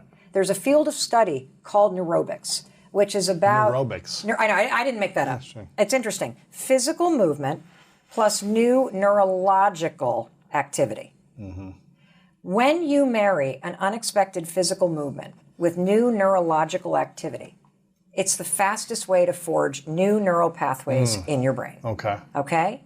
We know the example, you've covered this on your show, of brushing with the wrong hand and thinking positive thoughts. And the reason why that works is because when you're brushing with the wrong hand, it's unexpected, your brain doesn't expect it, so instead of drifting off about the fact that you need to walk the dog, you have to focus, so your prefrontal cortex is engaged. You're not used to high-fiving your own reflection, so it's an unexpected physical movement that then activates all of the positive programming in your subconscious. So when you raise your hand and you high five your tired self, Lewis, what happens is all of the messaging with this, the high five, I believe in you, I love you, I celebrate you, you got this, keep going, come on. It actually fuses with your freaking reflection. Wow. It's impossible to criticize yourself. Yeah. Your brain won't allow it because it's not wired that way when you're making that motion. Right. Isn't that crazy? It's hard to say you suck. You don't matter at anything. It's hard. No, Yeah. you can't. Yeah. You can't. And so this lifetime of positive subconscious programming associated with high-fiving other people gets fused with your own reflection in this ritual. That's just the beginning, okay? Wow. That's just the beginning. The second thing that starts to happen that's really interesting. So, you know, we've had a ton of people do this, obviously, around the world. Super easy idea. It's spreading around the world. We start interviewing people about what's going on, and this is what we notice. We notice that one of two things happen when you first try this. So here's how I want everybody to try it. You're going to go into the bathroom and, you know, do it before or after you brush your teeth. And that's important because I want you to make this a ritual that's part of your morning routine. And so we need to stack it with something you already do. And you're going to stand there for a minute and I want you to look at yourself. Now that right alone, most of us don't do. Look at yourself. Right. And I want you to just think about the day ahead. This is based on more research. So recent studies show from the University of Florida that if you take just a minute and you set an intention about how the day is going to go, about who you're going to be, how you're going to show up, what's the one thing that kind of matters to you to really make make progress on, if you just kind of set that intention, who am I going to be today? How am I going to show up today? Even if it's a hard day, how are you going to show up? And then you raise your hand and you seal it. Research shows just setting the intention alone changes your mood. It boosts your productivity. It increases your ability to make an impact on other people. And so when you seal it with this high five, it becomes this ritual of setting an intention for the day and also silencing the critic and reprogramming the default setting about how you see yourself, whether or not you believe in yourself. And you leave that bathroom feeling like the wind is at your back. Now, when people do this for the first time, so you're going to stand there tomorrow and you're going to go, okay, Mel Robbins and Lewis, geez, okay, I'm sitting here, brush my teeth. Okay, this is stupid. You're going to just start rejecting it. I guarantee you. This is the coolest stuff you're going to have the biggest resistance to. Mm-hmm. And so for those of you that just raise your hand and do it, you're going to immediately be like, why have I not been doing this? It feels good to be encouraged and supported. To high five yourself. Yes. Yeah. Why have I not had my own back? Why do I stand here and criticize myself? Why do I allow this moment every single morning to be a moment where life takes over and I drift into autopilot? Why am I not taking this moment for me to build a partnership with myself? Yeah. The second group of people, and this is the larger group, Right. resist it. And this is really interesting. And the reason why you resist it, and the reason why it feels weird, is because you believe you're not worthy of support or celebration. From yourself or from others? Period. Wow. Why do we think we're not worthy of celebration? Well, for people that grew up in a chaotic, violent, or whatever household, it was your lived experience. Yeah. I think that for many of us, we look back on our lives and, the cognitive negative bias has us focus on the things that went wrong. Mm-hmm. And so you begin to tell yourself a story about your life that is basically a pyramid of all the things that you regret, of all the things that you wish had done over, of all the things that you don't like about yourself. And so you drag that with you into the bathroom every morning. Yeah. And you stare at the mirror and you see somebody that has screwed up. You see somebody who's not where you're meant to be. You see somebody who doesn't have the number on the scale or the car that you wanted or the job that you had hoped for or the relationship that you had always dreamed about. And so standing there, you believe you're not worthy of support or celebration. And it's this deep belief. We talk a lot in the personal development space of, oh, I'm not good enough. I actually think that's the polite thing that people say.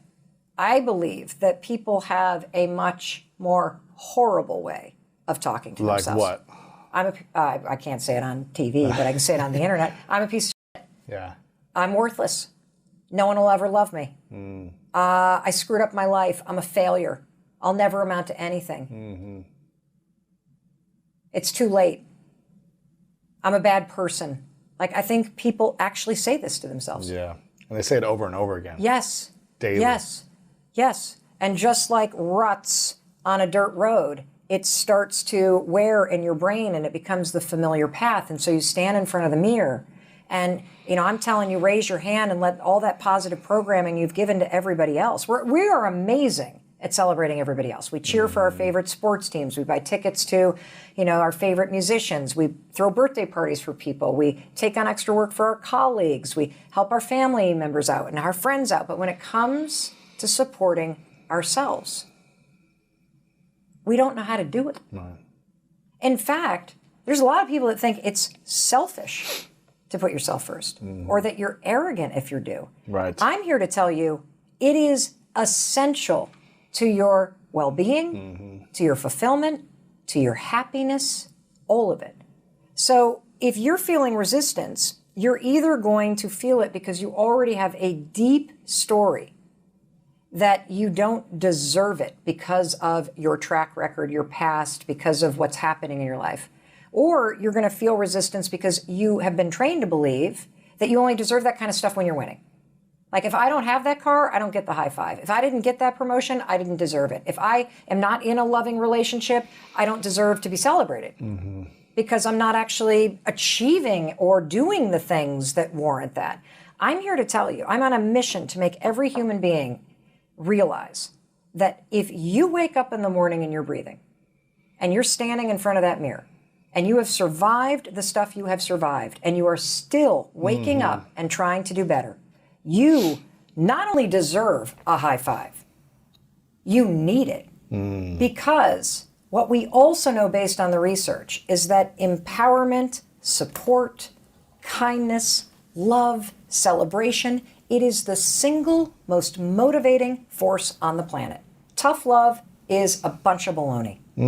What really fuels people, particularly when you're going through a challenge, is feeling celebrated, seen, and supported. And the research bears it out.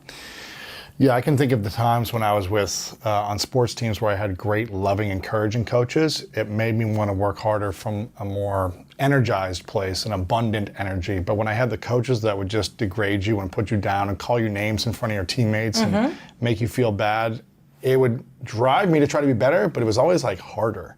And I never felt satisfied. I never felt fulfilled. I always felt like even when I accomplished something, it still wasn't good enough. Yeah.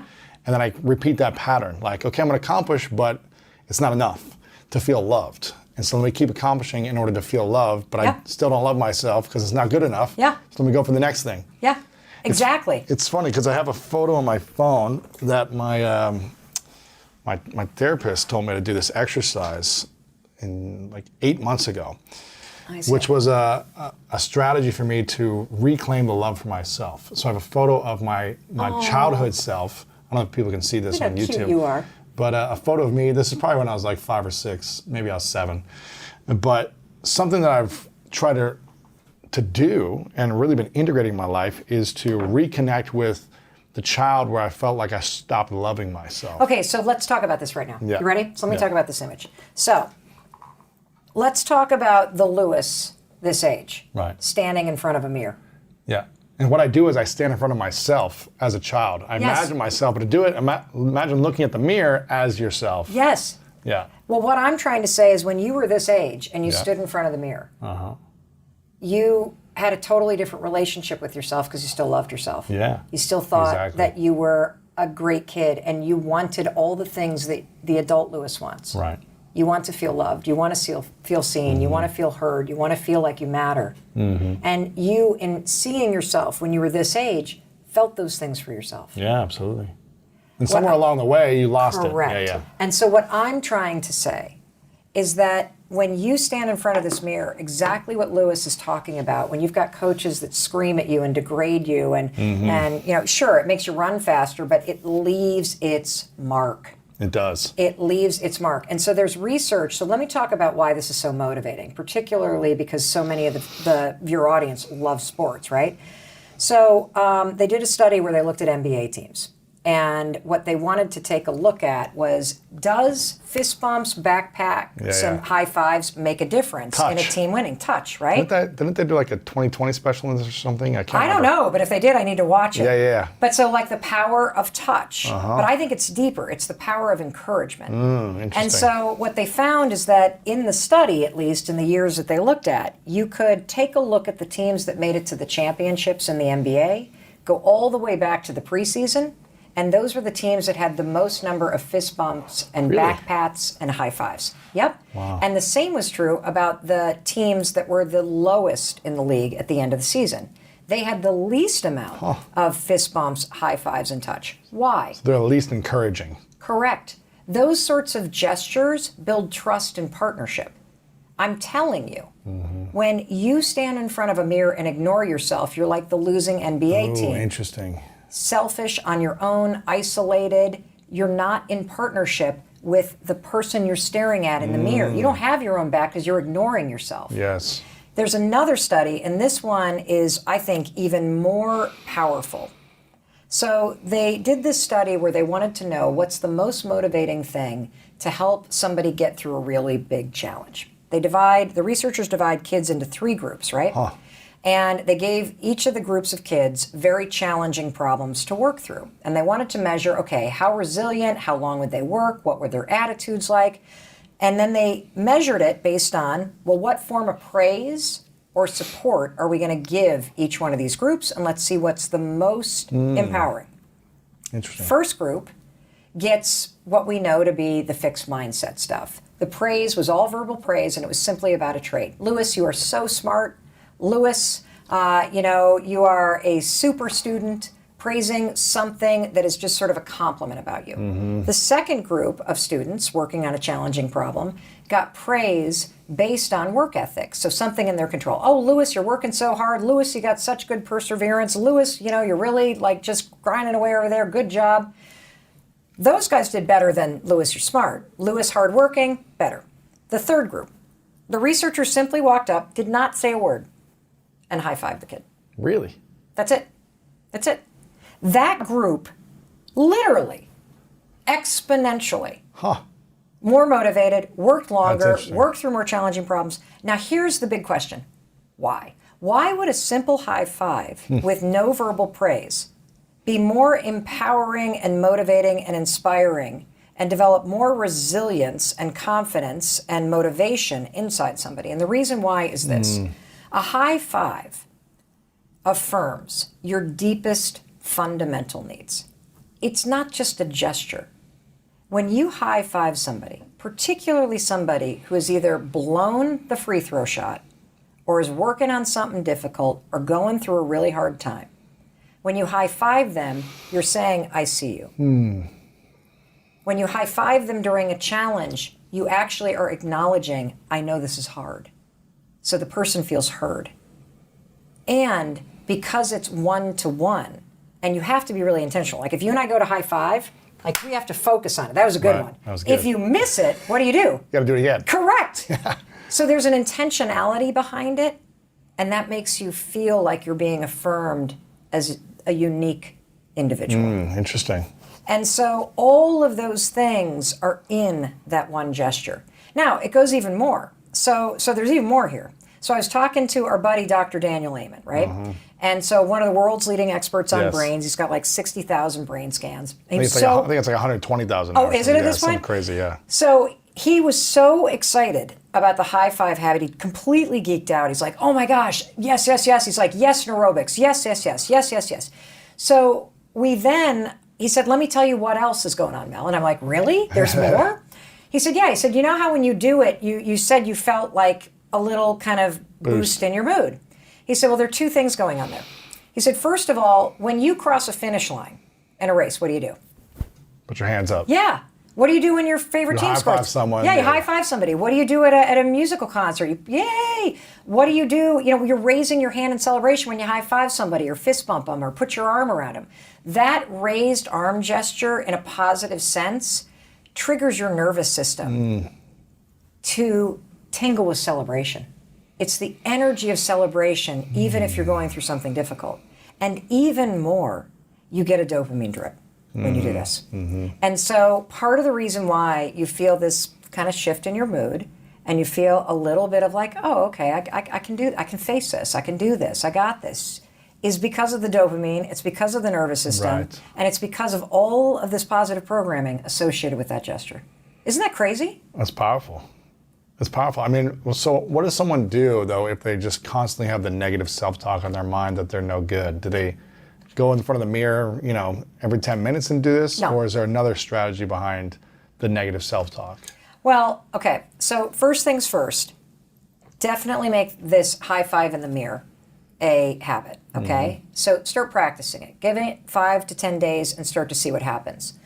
The second thing that you can do with negative self-talk, okay, is you need to start to interrupt it. So the thing about negative self-talk is that it is typically something you've engaged in since you were yay high. And in addition to it being wired into your brain, it is also something that can get triggered by your nervous system in stressful situations. And so the first step, and we can talk more about the filter in your brain and how the filter in your brain is causing you to stay stuck in a lot of this negative self-talk and how to use your mind to help you. But the first step is you got to do the awful part of getting self-aware of what the voice is saying. And the way that you do that, there's a couple techniques that you can use to create what researchers or psychologists call objectivity. You want to separate yourself from the voice. So you can do what Lewis is doing. He's writing down right now in a journal. You can keep just a little notebook with you, and you can kind of catalog when your attitude tanks. And what are you actually saying to yourself? Okay. So should we write down all the things we're saying? You could. Negative about ourselves? You can. I personally do it this way.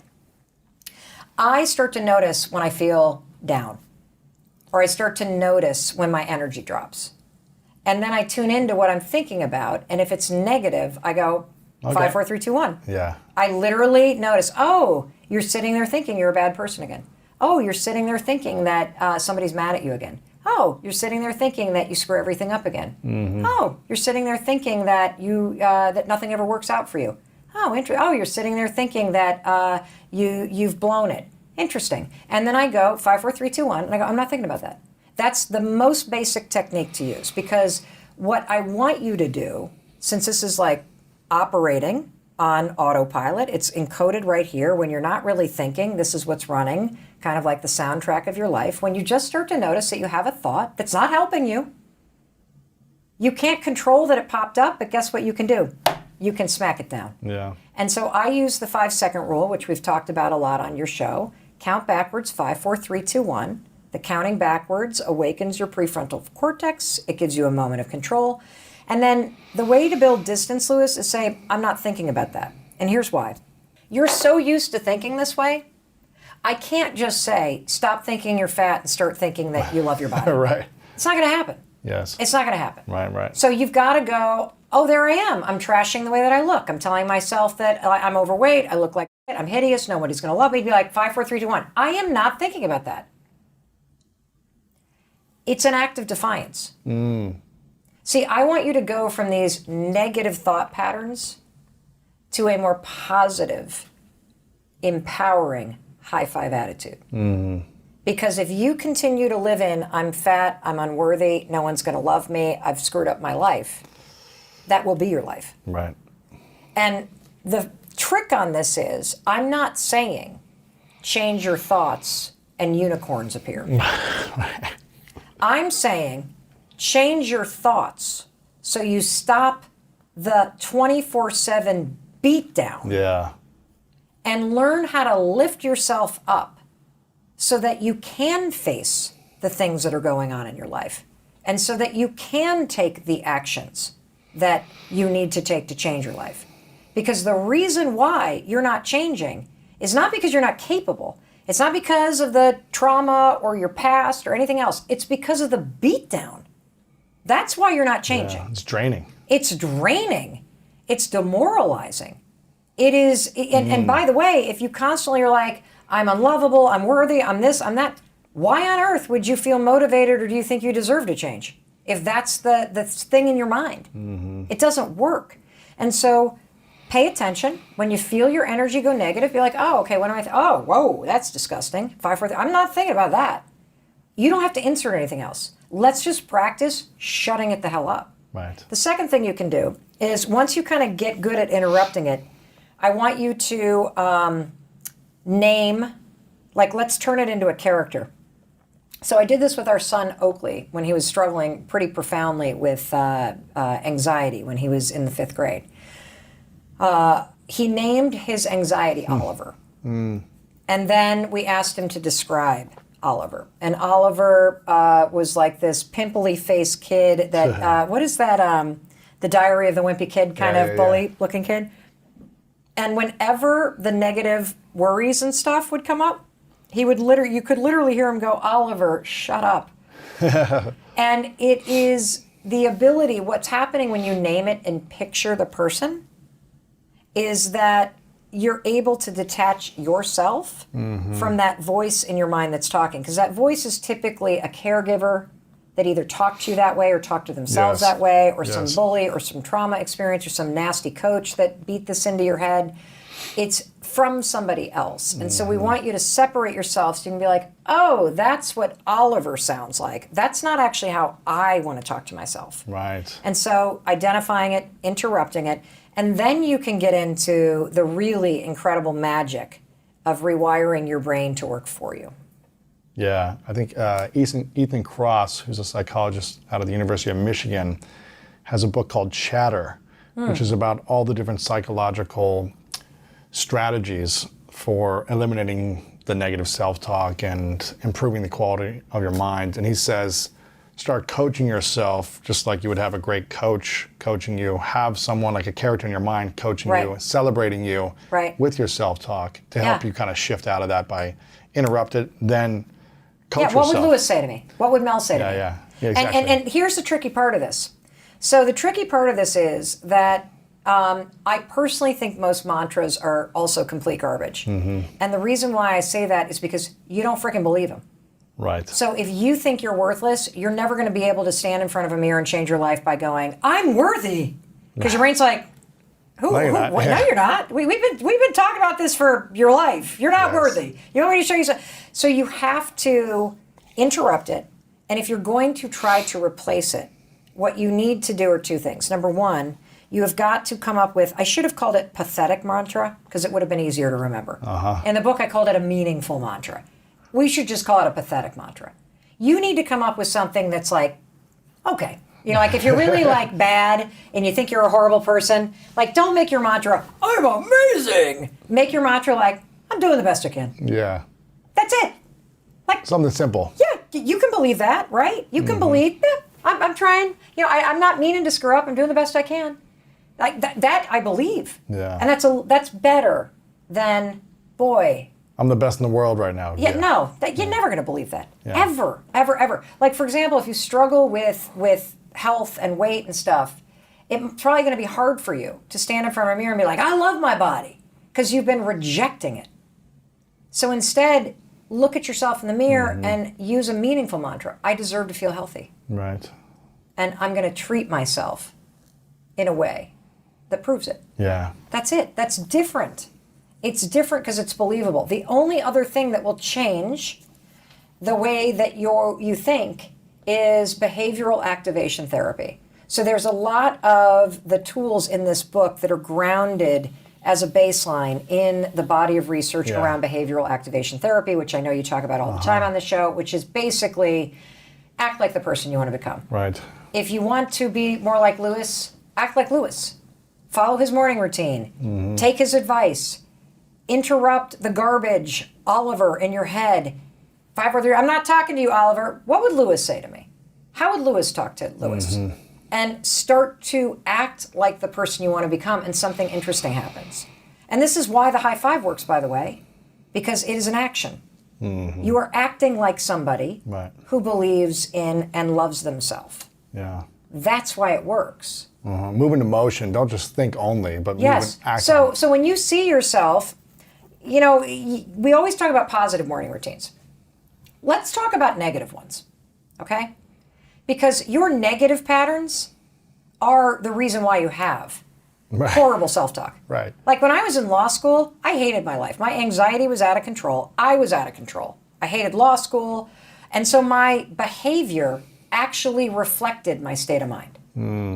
I would wake up hungover. I would immediately think, oh my God, I'm late. I would then reach for a cigarette and light it. Then I would run around the apartment getting dressed and trying to find everything because nothing was organized. I would then quickly drive to Dunkin' Donuts, even though I had no time, to stop for a coffee. I'd get a big old coffee with 4 sugars and 2 creams, smoking another cigarette on the way, speeding my whole way there. Then I would sit in class, be panic-stricken about being called on. Same thing again. Then I would sit at lunch, pick at a salad, gossip with friends, avoid the homework. Then I would go to the library, procrastinate forever. Then I would drive home, split a bottle of wine with my roommate, fall asleep, wake up, repeat. When you see somebody's actions, you can typically predict just how bad they're trapped in their mind. Absolutely. But I think we all are. I mean, I think even people that have healthy habits don't have a healthy relationship with themselves. That your self-talk is ground zero. Because how you talk to yourself, what you think about yourself when you look in the mirror, that sort of default setting in your mind, geez Louise, I mean, it makes me really sad, honestly. I gave my first speech in 2 years because of the pandemic yesterday in Salt Lake. And there was a book line. And even though everybody had masks and they were 6 feet away, you could see the pain in people's eyes, the isolation, the sadness, the overwhelm, the feeling of uncertainty. Yeah.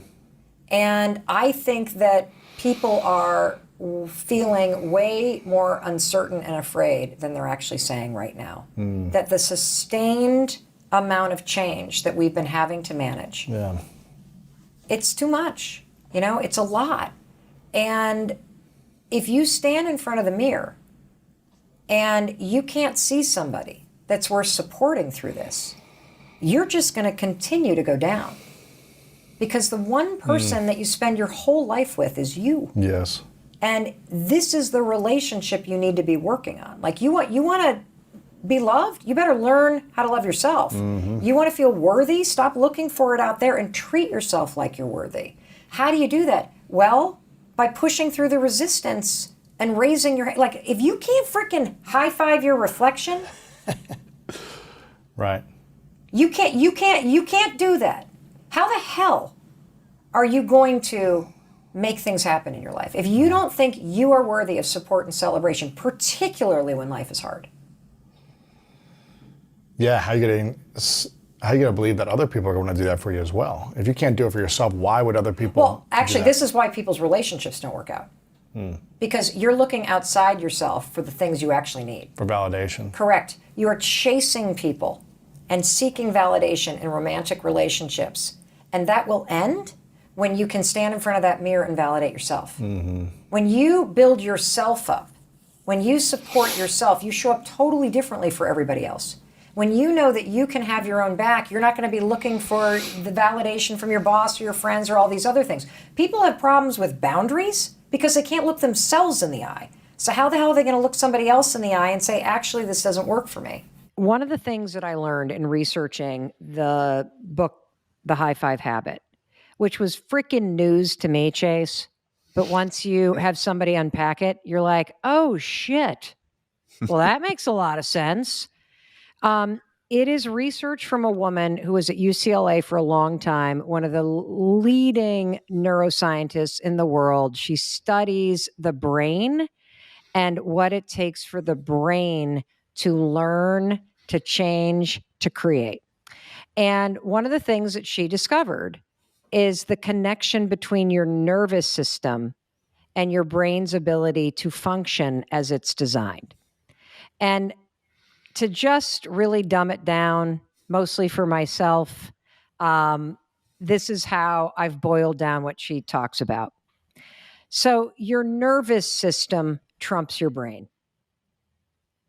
And when you are in a state of stress or anxiety or uncertainty, and your nervous system gets locked into a fight or flight response, which is what everybody is in. There's no way. I mean, your wife may not be there because she is a expert in meditation. She's a practitioner. So she has daily practices that help her flip off what's called the sympathetic nervous system, which is your fight or flight, anxiety, on edge. Oh, fuck, how am I paying the bills? What's happening in politics? Gas prices are now crazy. When are we getting off Zoom? Are the kids going back to school? Do I have to wear a mask? Do I need a booster? Like all of that shit that you're processing that makes your nervous system fire up like alarm, alarm, alarm. That's your sympathetic nervous system. If you don't switch that sucker off, and flip on the other nervous system. You got two nervous systems, sympathetic, parasympathetic. Parasympathetic is your resting nervous system. It's your grounded, calm. It's the nervous system that's in play when you're in flow, being creative. It's what it feels like when you're grounded in your body and you're okay and you feel okay. And so what I learned from Dr. Judith Willis is that when your sympathetic fight or flight, oh fuck nervous system is running the show, your brain doesn't work properly because the alarm system takes over. And I can explain this using a very simple example. If all of a sudden the alarms went off in the studio that you're in and you smelled smoke, would you be able to solve a math problem? No. No. Of course I'm not. out. I'm You're out. Well, that's basically what it's been like for the last 2 years. The fire alarms are going off and your body, your nose smells smoke. And so your nervous system flips on an alarm. The reason why it's so hard to focus, the reason why you're exhausted by 1 o'clock in the afternoon, the reason why you feel like you're one more thing away from checking yourself in and needing help is because your nervous system is just fried, and it's impacting your ability to think clearly. And so there's a simple trick that you can use. And I know you've talked about the vagus nerve a lot on your show. It's a really important thing to understand. It's a treasure inside your body. The vagus nerve is a nerve that runs all the way from, your seat through every major organ, your vocal cords, all the way up to the top of your head. And the vagus nerve is the on-off switch between your oh shit nervous system and your I got this nervous system.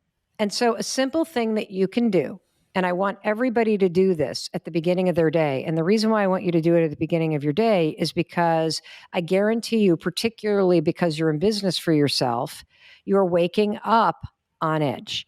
Your cortisol levels, the stress hormone, are the highest first thing in the morning. And so when you wake up and you're already on edge, feeling like, oh my God, how am I going to get through the day? How am I going to pay my bills? You're rattled, you're thinking, you're worried, your cortisol levels are high. That means your oh shit nervous system, your alarm system is already ringing. So we got to flip the switch and turn off the alarm before you start your day so that your brain can focus and work for you. So the way you're going to do this, I call this high-fiving your heart. We're going to press in the center of your body, and that's going to kind of right by your heart, it's going to press on your vagus nerve. That's where the on-off switch is. And I'm going to teach you to manually flip the switch and to turn off the alarm system and to turn on the calm, grounded, creative nervous system that's going to help you get back into a state of flow and help you be more strategic, because right now is the most extraordinary moment in time for you as a business owner, I believe, and for a creator. So as you're pressing right here, you're just going to take a deep breath.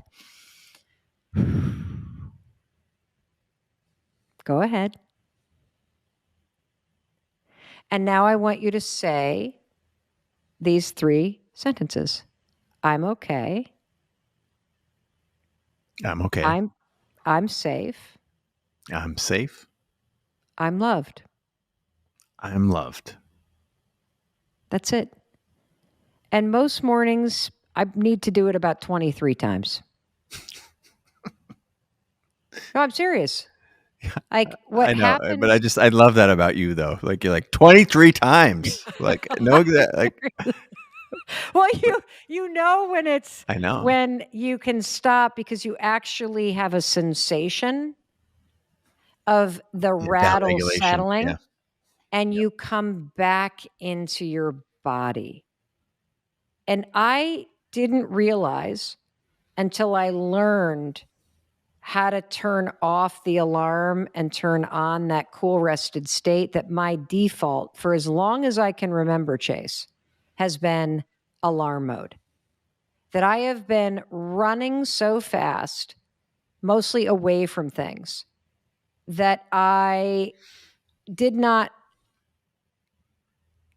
comprehend just how dysregulated my nervous system was.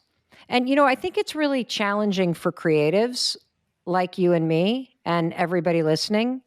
And even if you're a small business owner and you don't consider yourself a creative and an artist, your business is your art.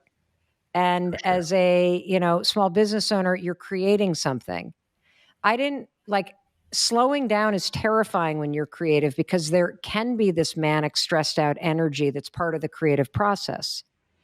And so it was very foreign to me during the pandemic to not be able to run somewhere. I mean, I literally could not go to get a cup of coffee or go to catch a flight or run to Target to run an errand, which I didn't realize was how I was kind of managing all of this dysregulated kind of survival mode energy.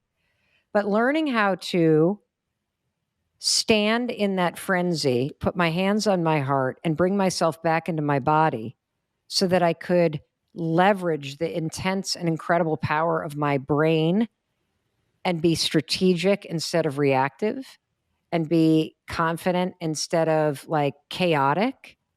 It's been life-changing. And so I believe that, look, will putting your hands on your heart take away your problems? No, it won't change the circumstances you're dealing with. But what it does is it changes you from the inside out.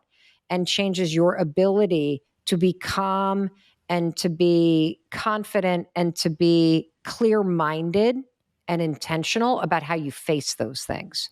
And that changes everything. Everything, because shit happens. Shit's going to happen. And it's not that we aim to prevent things from happening, but we take control of our response to those things, right? Whether this is stoicism or neurology or psychology, all of those things align to say that how we respond is the measure of greatness, right? That is how we become our best self. And Or sanity. this is, I mean, I yeah. give you an example, Chase. We've been wrapping up kind of like this big like book tour to the extent you can do one in these times. And I went over to London, and we had an incredible, tour over in London. And I took my daughter with me, and it was time to come home. And the regulations for getting any kind of international travel, at least right now, at the time that we are filming this, are mind-blowingly complicated. And they're changing in real time. And some involve printouts and others involve apps. And so I found myself at 4:30 in the morning at the airport 2 days ago with my daughter, and we didn't have the right paperwork. And as soon as we learned we don't have the right paperwork, as soon as you start to entertain, I'm not getting out of this country. As soon as you learn that, oh my God, am I going to have to quarantine here for 14 days? Then can I get back in the country? And that whole thing happens when you allow the stress of your life or the stress of a moment or the uncertainty of something or the fear that you feel to all of a sudden surge through your body. You will not be able to solve the problems you're facing. And so literally at 4:30 in the morning at Heathrow, I got my hands on my heart as I'm huffing and puffing because I didn't download the app and I can't get back home and I don't want to stay here for another 14 days. And my daughter I'm okay. I'm safe. I'm loved. I'm okay. I'm safe. I'm loved. My daughter's like, what are you doing? I'm like, I'm okay. I'm safe. I'm loved. I'm okay. And I bring myself back into my body. And then I start saying, what if it all works out? What if everything's okay? What if I figure this out? And I use the tools to come back into the moment, Chase, so that I can focus on what I need to do. And I'm telling you, if you're a small business owner and you are rattled and you are living with sustained stress, it's hand-to-hand combat with yourself in order to fight against the way that your body, your nervous system, your emotions can hijack you. And you can get control. And the more you use the tools that we're going to talk about, the faster and better you'll become at it.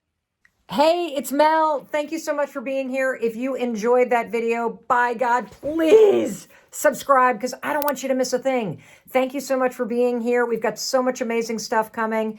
Thank you so much for sending this stuff to your friends and your family. I love you. We create these videos for you. So make sure you subscribe. Mwah.